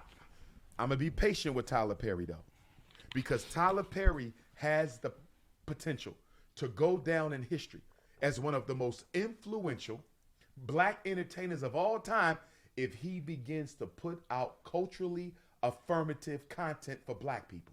I'm waiting. Hey, I'm gonna say one thing about Tyler Perry though. When it comes to Spike, the lead nigga, but I'm talking about movies before Chirac. Now he fucked up Chirac. I'm gonna just say that off the bat. He fucked that up. That was straight up. He fucked it up. He did that. He did a horrible job. I would have threw that bitch away as soon as I seen the rough draft. I would never even made a final draft. I would just said, nigga, what? Nigga, was you sleep doing this shit? Nigga, this shit ass, nigga. But nah, like, despite of all that, with every other movie though, like all the other movies he did and shit, like, bro, those was like cultural based type movies. Like Crooklyn, niggas don't understand Crooklyn, chat. Like, niggas won't never understand Crooklyn. Niggas won't never understand School Days. Like, bro, Love and Basketball. Stop fucking playing with me, bro. Love and Basketball, nigga. Like, bro, that was the culture. Oh God, niggas will never understand that, bro. I'm just saying. Waiting for Tyler Perry to put out a black channel for black kids with nothing but positive cartoons and movies. You feel me? I wait for Tyler Perry to give me a movie on Marcus Garvey. Give me a movie on the Haitian Revolution. Give me a movie on Queen Mother Fannie Lou Hamer. Give me a movie on the black man who really invented the airplane, not the white man fresh out of slavery. He was the first one to get a patent for the airplane. Give me a movie on him. Give me a movie on Lewis Latimer, the black man who taught the world how to light up the city at night. Don't keep giving me Medea and broken relationships. Boom. I think Tyler Perry's issue is, my brother, he knows Medea gonna make that money. And I believe he owes some unpaid bills on that movie studio. So where Tyler Perry is sitting, and this is why I don't want to be too hard on him, I know he got to make that money to pay them bills. But at the same time, Tyler, you got to start turning the corner. I went to see Color Purple last week. For the life of me, I don't know why Oprah Winfrey saw the need to remake a movie that helped destroy the image of black men more than almost any other movie Hollywood ever put out. We didn't need a remake of Color Purple. Sister Oprah, you're the richest woman in the history of the North American continent. You mean to tell me the only thing you could come up with is a remake of Color Purple? My point is, with all the money we got as African people, that nigga funny. That's why I know Lil Yachty is going to be the first hip hop artist that opens. Bro, that nigga got a point, chat. Like, bro, Oprah, they say you the richest in North America. Bitch, all the money you got, bitch, you gonna put money in on Color Purple. You gonna remake Color Purple, bitch. Like, bro, all the money you got, you could have made something hella dope. All the money these niggas be having, and they be making the most ass movies. Like, I'm sick of this shit. It's no plot, no climax, no reason. Like, I have yet to see a movie that have my head spin like Inception. If anybody seen Inception, that motherfucker was dope as fuck. Until this day, I still don't know. I still don't know the truth about the end. And I watched that movie. I used to watch that every day. So nah. Color Purple, bitch should have balled that bitch up and threw it away. Niggas should have knew what it was when they went to the motherfucking food area and seen it wasn't no motherfucking snacks, nigga. I would have left. Fuck that. Taraji P. Henson and all these bitches, they tripping. That's why I know Lil Yachty is going to be the first hip hop artist that opens up a bank to finance small business loans for young black children who want to go into business for themselves. Yeah. You will make history. Listen to what I'm saying. You open up a bank. You put an age limit on it. You say, listen, this is only for black folks up to age 21. If you have a business idea that ain't more than 25K, you can fill out an application and I will be giving out small business loans. And I'm not just going to give you out the business loan. Guess what Yachty going to do? You want to open up a daycare center? He's going to hook you up with a daycare that's already successful to make sure you win. You want to open up your own social media platform? Yachty going to link you up with somebody in Atlanta already doing what you want to do. And you, sir, are going to go down in history for creating more new black businesses with black youth than any hip hop artist in history. I'm not talking about winning for ourselves. I'm talking about winning for the people and winning in the long run. Boom. If a man wears this, he's definitely getting lucky tonight. Most jeans Smack are the either fuck super out of a baggy- bitch, nigga. Game Like changer. what? Yeah. Think about it. That's your calling, King. Yeah. You ain't got to give nobody no handout. Hold on. Tyler Perry has the potential to go down in history, turn in the corner. I went to see Color Purple last week. For the life of me, I don't tell me the only thing you could come up with is a remake. Small business loans for young. That's why I know Little Yachty is going to be the first hip hop artist that opens up a bank to finance small business loans for young black children who want to go into business for themselves. Yeah. You will make history. Listen to what I'm saying. You open up a bank. You put an age limit on it. You say, listen, this is only for black folks up to age 21. If you have a business idea that ain't more than 25K, you can fill out an application and I will be giving out small business loans. And I'm not just going to give you out the business loan. Guess what Yachty going to do? You want to open up a daycare center? He's going to hook you up with a daycare that's already successful to make sure you win. You want to open up your own social media platform? Yachty going to link you up with somebody in Atlanta already doing what you want to do. And you, sir, are going to go down in history for creating more new black businesses with black youth than any hip hop artist in history. I'm not talking about winning for ourselves. I'm talking about winning for the people and winning in the long run. Did this nigga just put an objective on this nigga? Like, I ain't heard Lil Yachty talk about any of this shit. Did he just create something for this nigga to do? Did he just force something for this nigga? Did he force a job on this nigga? This nigga forced a job on him. You gonna create banks for the black, like, damn. I would have been like, hold on, nigga, pep in your step now. Shit. I'm trying to understand you first. Shit. Run.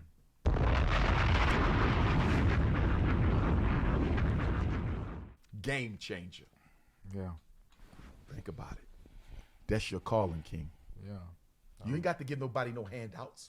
Right. Give them they startup money. They may even pay you back. This ain't no one-way street. Because I got a problem with black people who think entertainers supposed to come and save us. Celebrities supposed to come and save us. I disagree with that. Because if you black in America, I don't care how much money you got, you ain't never rich in this world. You understand what I'm saying? So you create a situation where the money is cyclical. I'm putting this in your business, but you're going to pay me back slowly. You see how that works? So you never lose on your bottom line. But look at all the businesses that you create year after year after year. That's the real black enterprise. So, do you like any like white music? I don't think so, but I do have some white movies. Don't tell nobody. But I be watching Armageddon on the low. Don't tell nobody. I be watching Pearl Harbor on the low. Okay. Don't tell nobody. I be watching Tombstone on the low. Okay. Don't tell nobody. I be watching Godfather on the low. What's my other white movie? WWE? Hell no. I do got some white movies. Oh, yes. Oh, okay. Oh, no yes, white, I got some white no movies. white artists off the top of your head. The boy Sam Smith, Stay With Me. I ain't gonna lie. I rocked that a few times. Especially the remix with Mary J. Okay. Yeah. White artists. Who else is white? White R&B. I don't really Beatles. Hell no. Who else? Taylor Swift. Nah. Elvis. Yeah. What about the males? Nah. Elvis stole from us. Who Eminem. else? Justin Timberlake. Eminem. Let me deal with this Eminem thing. When I said on podcast that no non-African can ever be the best of anything African, that was not meant as an attack on Mr. Marshall Mathers. They made it about him. It wasn't about him. It's about us protecting our culture. I ain't got nothing against Eminem. Lose Yourself. I secretly rock that. There you go, White Art. Lose Yourself. Yeah. You know, I'm gonna give you one of my favorite rap songs. Touchdown, T.I. and Eminem. Whenever I go to a new city, so when that plane hit down and I'm about to drop that Garvey grenade at that lecture, I played Touchdown. You feel me? I'm keeping it a buck with y'all because I'm that dude in the conscience. You feel me? New city, touchdown, Eminem and T.I. Listen, he's a talented young man. I take nothing against Mr. Marshall, man. I got nothing against the man. You understand? But you can't be no goat because this our culture. Fair enough. And we got to stop practicing this color blind. I don't see color because guess who that hurts? Us. So, you know, technically that means like none of us can really like make it for real. Like, you know what I mean?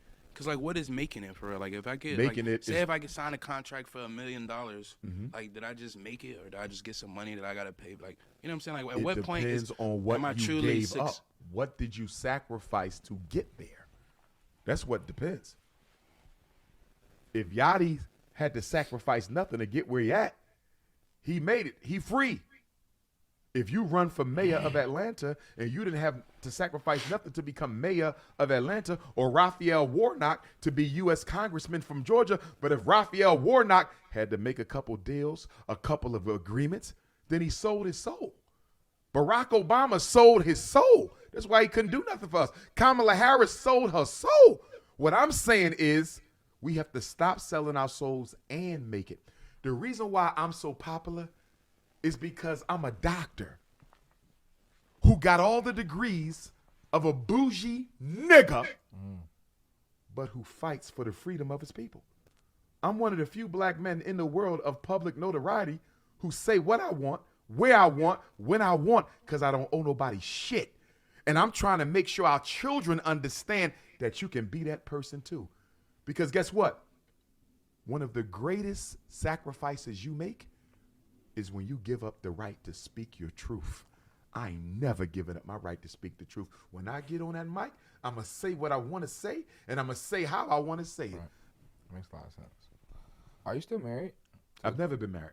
Oh, you didn't marry? I thought you got married to like... No, sir. That was the fashion show wedding scene at the Frederick Douglass Marcus Garvey Academy festival. So we had a festival in 21, a festival in 22. We didn't have one last summer. I thought that nigga did get married with two bitches. You feel me? That was a wedding scene. It was a fashion show. Okay. And at the end of the fashion show, I get married to two beautiful queens.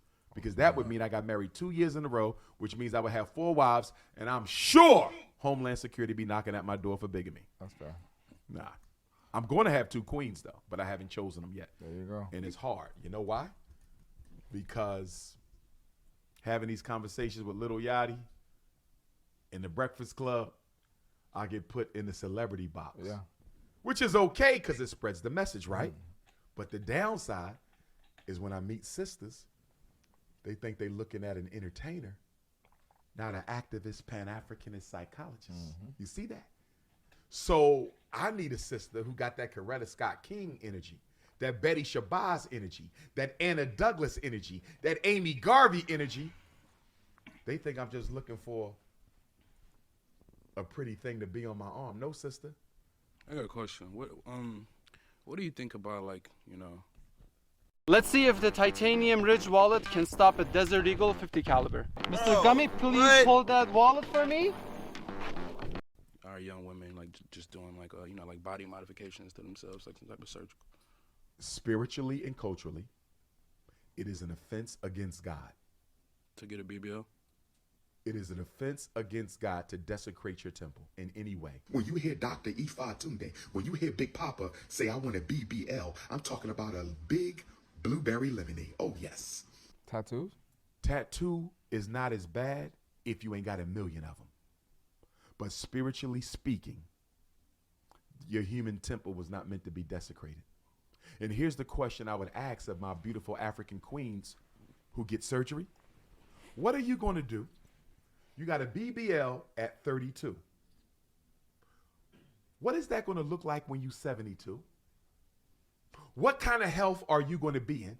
How toxic will those implants be? What about the leaking bags that I hear about, the leaking ass bags and breast bags? A lot of our sisters with these physical body surgeries, BBLs and big breasts, they're going to be in a whole lot of trouble when they become elders. Are they even going to be able to walk and carry that mess around? Or are they going to have to run back to the surgical table and get that stuff pulled out their body if it hasn't already turned into a carcinogen? Because I think a lot of that garbage they put in their bodies is cancer causing. But guess who I blame for it? I'm not blaming my little sisters for getting a BBL. I'm not blaming my little sister for getting that collagen in their lips. I'm not blaming my little sisters for getting them breast implants. I'm not blaming my little sisters for getting those car windshield wiper eyelashes. Propaganda, social media. I'm blaming us. Who? Black man? men? Yes, sir. Why? Because we have sexually objectified the black woman. Yeah, but you don't think women make? Let me finish this, and then you're gonna come back on me, y'all. Because you're one of the faces of hip hop. Yeah. In the videos, I'm not holding you accountable for what everybody does, but generally speaking, there's few mediums of media that have sexually objectified the black woman more than hip hop. So, if I'm a little black girl and every other music video I turn on, she's half dressed with big breasts and a big ass, and I want a black man to want me and like me, and I probably ain't got no daddy because the white man locked him up or the police killed him off, what am I going to do to be attractive? I'm going to go and get a BBL. What I'm saying is black men, not just hip hop. I want to clarify. Black men, period. Professional black men, athletes, everyday brothers, all of us. I don't want to make the hip hop community more responsible, but y'all definitely leading the pack in terms of the sexual objectification of the black woman. If hip hop and the black man in general did not sexually objectify the black woman, we would not see the BBLs and physical surgeries that we are seeing from our black women to try to look more attractive. That's on us. They're doing it so they can be more attractive to who? Us! I just don't know if I fully agree with that. Let me ask you a question. If we went outside right now, if Lil Yachty said, I don't date black women who don't have their own natural hair, you don't think that's going to cause a change in the way they do their hair? I've said it. And I have seen black women come back to my lectures the second time in Atlanta, the second time in Baltimore, the second time in Brooklyn and Phoenix and LA. Dr. Umar, look at me. I took your advice. I'm natural now. And these are not even sisters I'm dating. But for me to say nothing is more attractive than a black woman with her own hair, and to see black women take that to heart and change it, imagine if it came from Lil Yachty. Yeah. Brother, you will influence a whole generation of black girls into accepting their own natural African beauty, because we are oppressed through our inability to provide for our families. The black woman is oppressed by European standards of beauty. Black women spend more money on cosmetics than all other women put together in America. You know why? Because from the plantation to the projects to the penitentiary to the playground, she been told she ugly. And because of that, black women spend disproportionately more money on cosmetics than all other women put together. I ain't gonna lie, chat. I don't give a fuck. If a bitch disrespectful to me, bitch, you ugly. And if it's not the outside, it's inside, bitch. I'm just saying. I ain't gonna lie, I always use that. I always tell a bitch they ugly, man. I don't give a fuck. I don't be giving a fuck. I'm ugly too. Fuck it. I don't give a fuck. Capita of her. What the fuck I supposed to do? You think I'm supposed to, I don't want to go outside. I'm too ugly. I don't give a fuck. Her population. All right.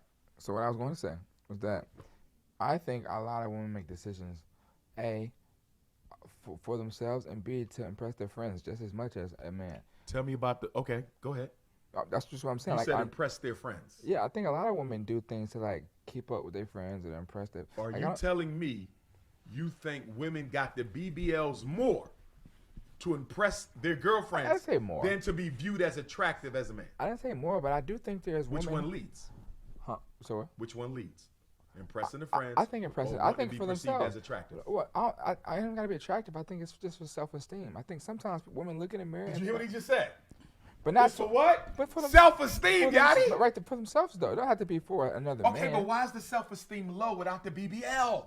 It could be based on your friends. No, it's based on the values of the culture and the society in which they live. And we got to admit something, black men. We have sexually objectified the black woman into a sexual instrument. And you know why this hurts me? Who's the #1 sex trafficking victim in America right now, Yachty? Teenage black girls. I know that. 12 to 17. And guess what the biggest population is, Queen? 14 to 17. They're the #1 commodity on the international child sex trafficking ring, at least in America. So you got these. Really? Oh yeah, Atlanta's the biggest hub for child trafficking. Los Angeles is the biggest in the country, but Atlanta is one of the top ones. I heard the airport here. They even have signs in there, like in the airport. That Wow. Is, like, the leading for Which makes sense because Atlanta is the busiest airport in the country, I think. Yeah. So that would make sense. But guess what? If black girls are being sexually objectified by black men and they're being hunted on the child sex trafficking ring, do you know what that means? This is Bella. Bella can do a lot on her own, but she can't get... When the police catch the perpetrator, let's say the Atlanta police roll up on a sex trafficker. They got 10 black girls in there, all with BBLs, fake titties, mini skirts, and hip-hop clothes. Those men who are going to be charged for that crime, how much of a sentence are they going to get compared to if those little girls were white? Right. Because they were black. And we as black men, through our sexual objectification of them, have already stripped them of their humanity. Do you know what the sex trafficker said when they were interviewed? I want you to hear this because you're a queen. You know what the sex trafficker said?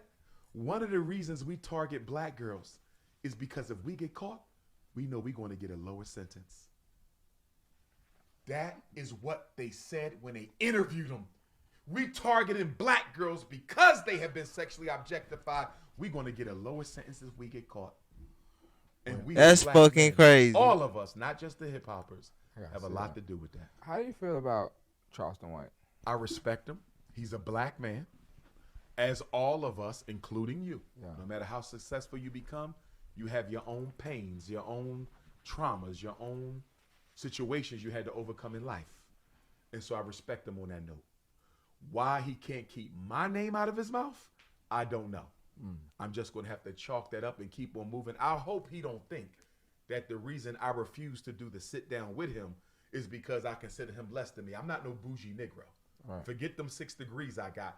I don't deal with black people like that. I'm no better than nobody else. I come from the ghetto of North Philadelphia. Okay, so I'm no better than nobody. So I hope he don't feel that I was on some bourgeoisie shit when I said I'm not going to sit down with him.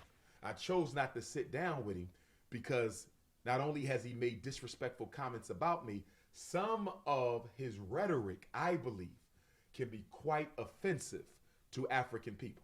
Telling people he gonna rape their kids, dissing deceased African people. I don't rock with that. Maybe he's taking some of that back, and I respect him if he did, and I have no problem tipping my hat and saluting Charleston White if he did recant some of the more disrespectful things he said about some of our deceased and about our women and about people's children. I tip my hat and salute if he recant that. But for what I stand for, as a man who about to open up a school for boys and later on girls, as someone who considers myself a champion for black women, I can't share space with somebody who's doing that type of stuff. Yo, what's up, everybody? So, look, we just want to say we have a new sponsor, obviously, that you guys know, Prize Picks. And this is a new segment that I think we're on our 3rd episode now, but, Mitch, you educate as financially literate, more or less, than white people. Do I think it's literate? Do you think it's the education system's fault that black people are financially literate, or aren't as financially literate, more or less, than white people? Do I think it's the education's fault? Education system. Like, because we don't get taught about credit. Yes, sir. I do believe they have a large burden to bear in that area, yes, but they're not alone. What do you mean? I think the black community doesn't do enough to push financial literacy. And I also think the United States government has absolutely no interest in seeing African people economically empowered. Because let's say they did get the financial education, right? They still need access to credit and capital. Right. They're not going to get that from So you're Wells saying Fargo. it's more than an educational system. It's more. That's a big piece, but it's not the only thing. Just the society we live in. Because remember, Yadi, you need education and opportunity. Yeah. I could be a lawyer, but if I don't ever get a job or an opportunity to be a lawyer, what difference does it make? He could be trained as an engineer, but if he never gets an opportunity to be an engineer, what difference does it make? It's education plus opportunity. To that point, what do you have in America right now, Yadi? 2 million American Africans with master's and doctorate degrees who cannot find a job. Did y'all know that? 2 million unemployed, no work. Education plus opportunity equals empowerment. So education doesn't open up doors. Not by itself. Picture this. Damn. It's Monday Look. morning. You stroll. At least somebody told the truth because, man, you know how schools be with that lie? What the fuck? Hold on. You know how schools be with that lie, chat? They be lying their ass off saying that, straight up, once you go to college, you can get the job you want. Bro, you know how many people went to college for 4 years and all that, still didn't get the job they want. Usual loading screen.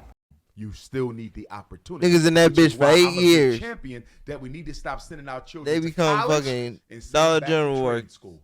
You know how much we spent for the plumbing on FDMG? Over 100,000. Donations. Electricity, over 100,000. Donations. HVAC, over 100,000. Donations.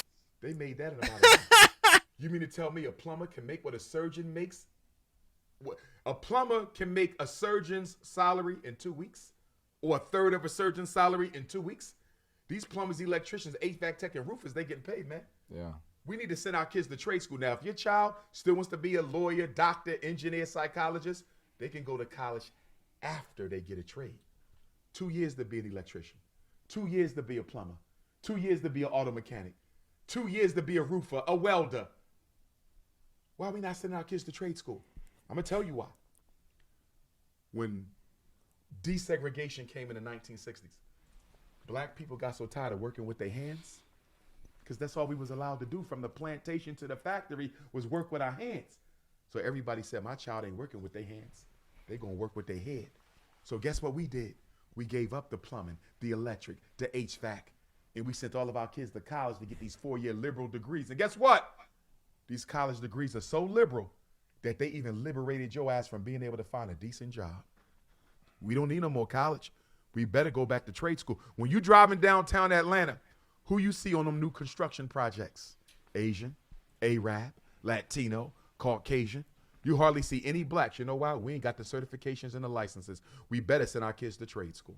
But you know another thing that's messing it up too is like, when you growing up and stuff, going to trade school isn't like that's not the goal or like the dream to go to like the plumbing school. It's like you go to college, be a doctor or a lawyer, like the same basic things that probably just. That's because our community gave up the value we once had for industrial building training. You follow? But see, here's the problem I got with the parent who say my child gonna go to college to be a doctor, lawyer, engineer. I got 3 questions for you.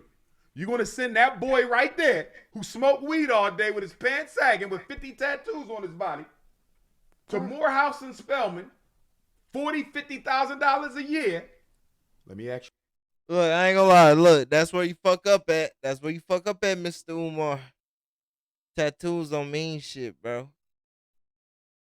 I know a lot of niggas tattooed up and really extremely smart, extremely educated, and can physically get shit done.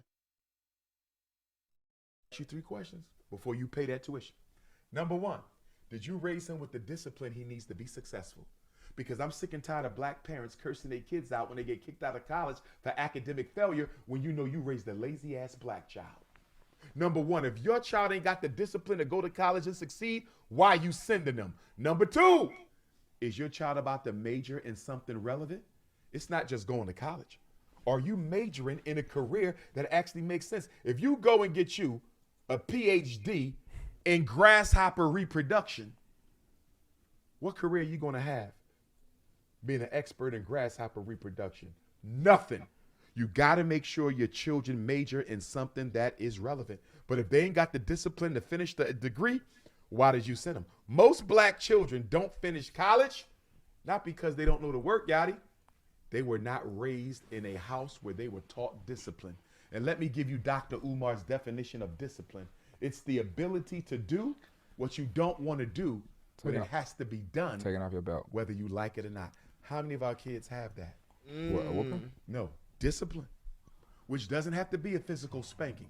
I'm not against physical spanking, Yachty. However, if you spanking your child every time they mess up, that's not punishment. That's child abuse. This is Dr. Umar's rule for physical punishment.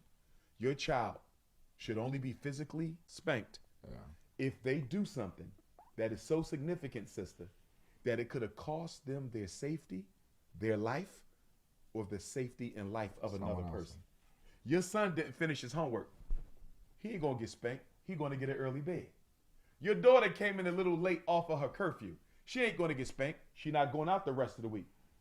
But you saw your 5-year-old son playing with the fire on the stove. We whipping his ass. You know why? Because if that fire spreads, your grandmama upstairs in a wheelchair, he done. You feel me? Everybody in this house will die. So you getting the ass whipped. You find out your daughter had unprotected sex. She not getting her ass whipped because she had sex. She's at that age. That's a conversation. You know why I'm whipping her ass? She ain't make them use no condom. She could get herpes, HPV. You feel me? Everybody in this house will die. So you getting the ass whipped. You find out your daughter had unprotected sex. Hey, this dude funny. She's not getting her ass whipped because she had sex. She's at that age. That's a conversation. You know why I'm whipping her ass? She ain't make them use no condom. She could get herpes, HPV, AIDS. Ain't no cure for herpes. Ain't no cure for AIDS. She getting her ass whipped because you put your life in jeopardy. Only if they're putting someone's life or safety in jeopardy should they get their ass whipped. Otherwise, there should be a consequence. I just have a question pretty- about that. pretty logical. Sir. Hypothetically, your daughter comes home with a white man. Yes. Is that a whipping? Yes. Is it an ass whipping?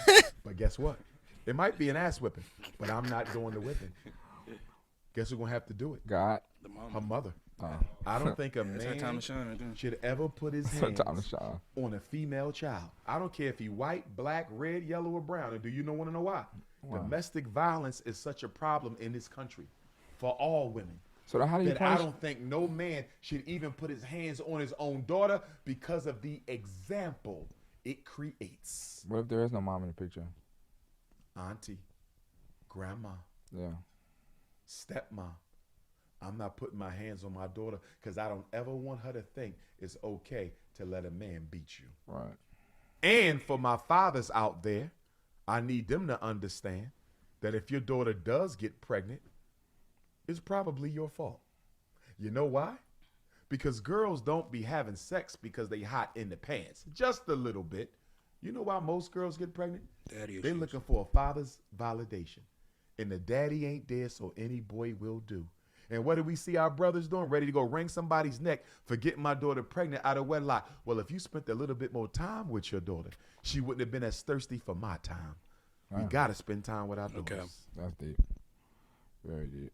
Well, so we do this thing, right? When we have it's guests, special guests, so they don't know that it's you, but we just ask them to send in questions. Sure. Or ask for advice. I love questions. Yeah. People So- always say, do you take questions? Of course I take questions. Dr. Umar, we going live. Do you mind? Give me the damn questions. Yeah. I pride myself on questions. When I do interviews, I Bruh. have to ask for questions. Nigga not knowing that it's just random ass questions. Hey, that nigga's so motherfucking prideful, cuz. Nah, dude. Nah. Asking them for questions, you don't know what they're going to ask you. I don't give a fuck. I'm the prince. Yeah. Just like that. Just all right. So first one. Hey, Yachty and Mitch, I really wanted to get your honest opinion on what I'm going through. For context, I'm a 20-year-old woman, and from a young age, I figured out I have a sex addiction. I found sex to be an escape for whatever emotions I was going through. which made me have a very high body count at the age of 18. I realized over time that all I was doing was losing my value as a woman, and I was 100% wrong. My issue is, whenever I find someone I'm scared of, whenever I find someone, damn, this was so small. Whenever I find someone I'm interested in, as soon as they find out about my past, they tend to scare away and completely disgust with me. From your guys' opinion, you think a hoe can be changed or repair the reputation? Okay. Damn, that's deep. Great question. Yeah. I have several points on this, and I probably have more questions than answers. Because number one, I want to know what is the current relationship with her and her biological father, if there is one at all. Two, I want to know if she has at any time been a victim of sexual abuse. And the reason that question comes to my mind is a lot of sisters who have been victimized, especially repeat victims of sex offenders, they become promiscuous out of an attempt to try to deaden the pain of the abuse by having repeated sex with strangers because they think that will take the pain away. In other words, if I do this enough, maybe I'll stop feeling it. So I'm wondering if there's a history of sex abuse, parental abandonment. But let me get to her question. Can she heal? Of course you can heal. Can you stop? Of course you can stop. Behavioral psychology is the study of how to change the way you act. But as someone who... That's not the question, bro. The question is... What the fuck was the question? Oh, yeah. Something about can a hoe... Basically, can a hoe be a housewife? Was that the question? I just heard hoe. Who's trained in cognitive behavioral Can a hoe therapy, do something? we got to Can a change hoe the way serve she some believes tricks? I about don't know. herself. The biggest thing I want that young lady to understand, until you change the way you see yourself, you will never change your behavior. Until you change the core beliefs you have about yourself, you will never change your behavior. And I would also wonder, where is mom and what is your relationship with her? Because very often when the mother is emotionally abusive to the daughter, that can also chase them into the hands of other men prematurely. So I would have more questions than answers, but I do want her to know that I'm proud that she bothered to answer the question. I also want her to know that you recognize that you have a problem. That's first. Adults don't even recognize when they have a problem. She's saying I'm sexually promiscuous and I want to get help. So I don't know if she's African American, but I would influence her to contact the local chapter of the Association of Black Psychologists in your area and get a referral. Okay. If she needs to reach out to me, I will help her find someone in her area. My cell number is public, so she can have it. 215-989-9858. 215-989-9858. If she's not African American, I encourage her to find a therapist of her ethnicity in her neighborhood. But she can definitely get help. But there will be no transformation outside unless there's a transformation inside. I suspect there's low self-esteem. I think she mentioned that. I think she also mentioned that she was using sex as an escape from her emotions. That speaks to the cause of how she got into this in the first place. What are the emotions you are escaping, and what life circumstances led to those emotions? I wish I could be her therapist. Why is it important to get therapy from someone of your own race? The cultural competence. In other words, if you came to me as a client because you're Caucasian, I would progress for you, therapeutic progress would be delayed somewhat because you would have to educate me a lot about the culture and how it affects your presenting concern. It doesn't mean I can't help you. You follow me? Because if I'm genuine, if I care about my clients, I'm a helper. Right? But because of the lack of cultural competence, it can lead to a disconnect in certain aspects of your presenting problem. Let me give you an example for a black female. Because of the sexual exploitation and objectification of black women, many people in America who are not black think black women are sexually promiscuous. They're no more sexually promiscuous than any other woman. So if a black woman has a white male therapist who believes black women are sexually promiscuous, and she was the victim of a rape, he may very well come to believe that on certain levels she may have invited the offense because of his belief in the promiscuity of black women. God damn, Really this understand nigga got culture. a scenario for everything. Stereotypes. Let me give you another one. A Caucasian male comes to me for therapy, right? I'm an African traditionalist, a Pan-Africanist, right? I don't support LGBTQ, but I affirm the life of any human being. So although I may not agree with same-sex relationships, I will never advocate hate or harm to anybody, right? But in European culture, many of the white psychologists, Sigmund Freud, Carl Jung, Anna Freud, they affirm that sex between prepubescent males is a healthy part of adolescent development. In African culture, we say absolutely hell no. So I may have trouble understanding the Caucasian male's advance into homosexual relations because that particular behavior has been affirmed to some degree in that culture coming from the history of the Greco-Roman civilization, whereby it may render me a lot less effective in helping him in that area. Can a therapist of another race help you? Absolutely. I've had clients who are white. I've had gay clients who are white. I've had depressed clients who are white, right? But I also recognize the cultural disconnect that can sometimes help. Let me say this a quick way.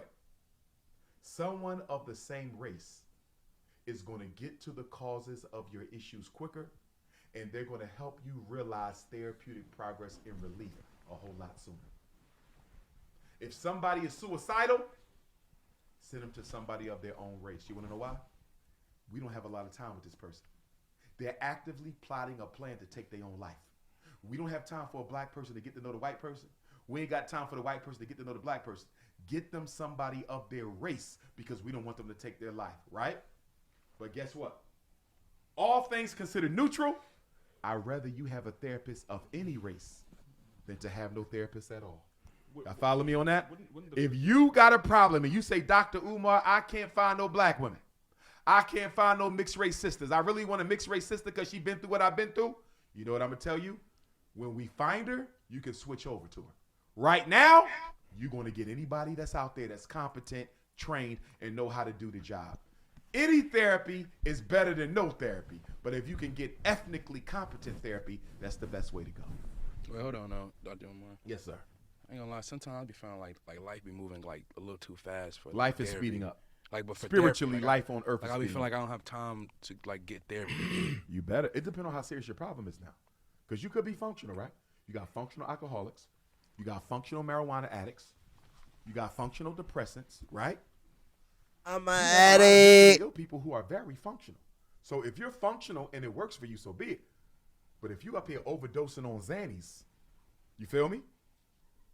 You up here thinking about putting a gun to your temple. We ain't got time for you to be figuring it out. We got to get your ass some help. And I need you to go to the closest hospital. Anybody out there with a problem, I need you to go to the closest hospital emergency room. Walk in there, tell them that you are thinking about doing harm to yourself or someone else, and the psychologist or psychiatrist on call will do an emergency suicide assessment, homicide assessment, and decide if you need to be hospitalized. So there's always help waiting for you at the local emergency room. Some of you are lucky enough, you live in a town that has a mental health crisis unit or a mental health crisis hospital. You should go to the mental health crisis hospital. But if you don't know where that is, take your ass to the nearest hospital emergency room. Everyone has a psychologist or psychiatrist on call, and get the help that you need, because suicide in America is going crazy. And guess who's the fastest growing suicide group in the country? Teenage black girls. The same ones who's the fastest growing sex trafficking group in America as well. All right, so check this out. This is our second question. Yes, sir. My question is, Mexicans say the N-word, and why do they think they can? Okay. Nobody should be saying the N-word, including black people. The reason why some Mexican Americans, shout out to the Mexican Americans, might feel it's okay is because, number one, they tend to live in communities that are adjacent to black communities. They hear us using it. And unfortunately, some of us think it's okay for other people to use it. I don't know if you remember a couple years ago, and I'll pick on Eminem for this. I think he got caught using the N-word. 5'9", a street nigga with deep billing. I keep illin', my steez willing to keep. WordTune is with you wherever you work. WordTune. Try it for free. Damn, Eminem. And a whole bunch of hip-hop artists came to his defense. Really? We regularly see non-Africans get caught using the N-word. And guess what? Other Africans come to their defense. So although Mexicans or Caucasians or Arabs or East Indians or Latinos or no one else should be using the N-word, including us, we have normalized it so much in our music and in our social discourse that other people think it's a normal part of the vernacular. We're responsible for that. But no matter what, we should never let nobody feel comfortable enough to use that word. It is the most despicable term ever used in the history of human civilization. Damn. Well, yeah, you got us there. Yeah. Well, Dr. Umar, you only had two? No, we usually only get 2 to 3. Okay. I got one more. Go ahead, King. Hypothetically, you get shot in the kidney. Yes, and sir. it's like your only kidney. You already lost the second one whenever. And your only option to live is to take a white man's kidney. Yes, sir. Are you taking the kidney? I'm taking a white man's kidney. And I feel I have a right to accept that kidney transplant from the white man. He owe that. Because they've stolen my resources. They've stolen my kidney. people.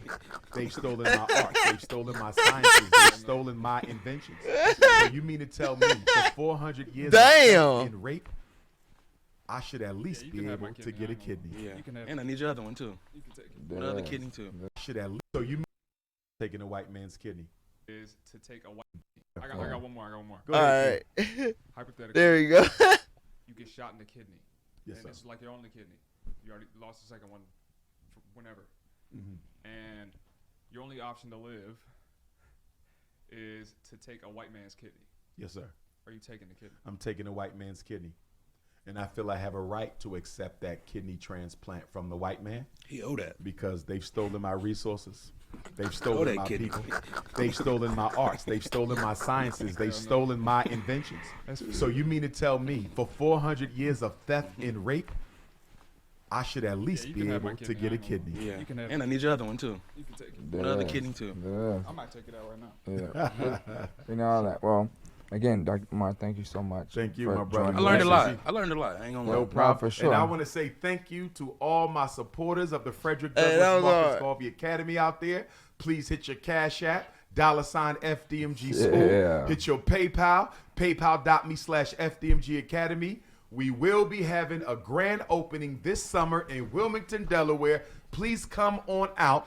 Although it will first be a boys' school, there will be a girls' school eventually. So ladies, don't get mad at me. I got to take care of the boys because the squeaky wheel gets the oil. And the special ed war is more harmful against the boys than the girls. The ADHD war is more harmful against the boys than the girls. The high school dropout, the low test scores, the poor reading showings, all of it is worse for boys than it is for girls. But young African princesses, hold on. Dr. Ifa Tunde will be coming to the rescue. But I want you, little sister, and your mother to know something. When you show up to the Anna Douglas and Amy Garvey African Princess Academy, you better show up with your own African hair. There will be no weaves, no perms, no straightening combs, or no European hair color. Damn! The Frederick Douglass Marcus Garvey Academy is a 100% nappy by nature institution. Donations. Black is beautiful. Donations.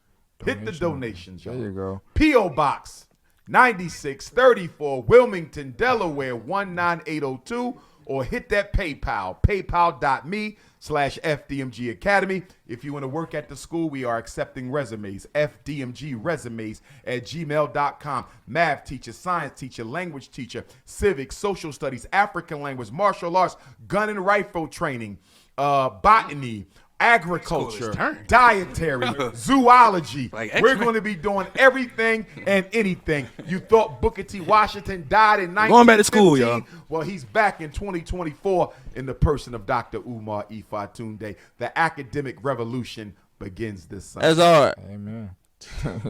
All right. Well, that was a really good outro.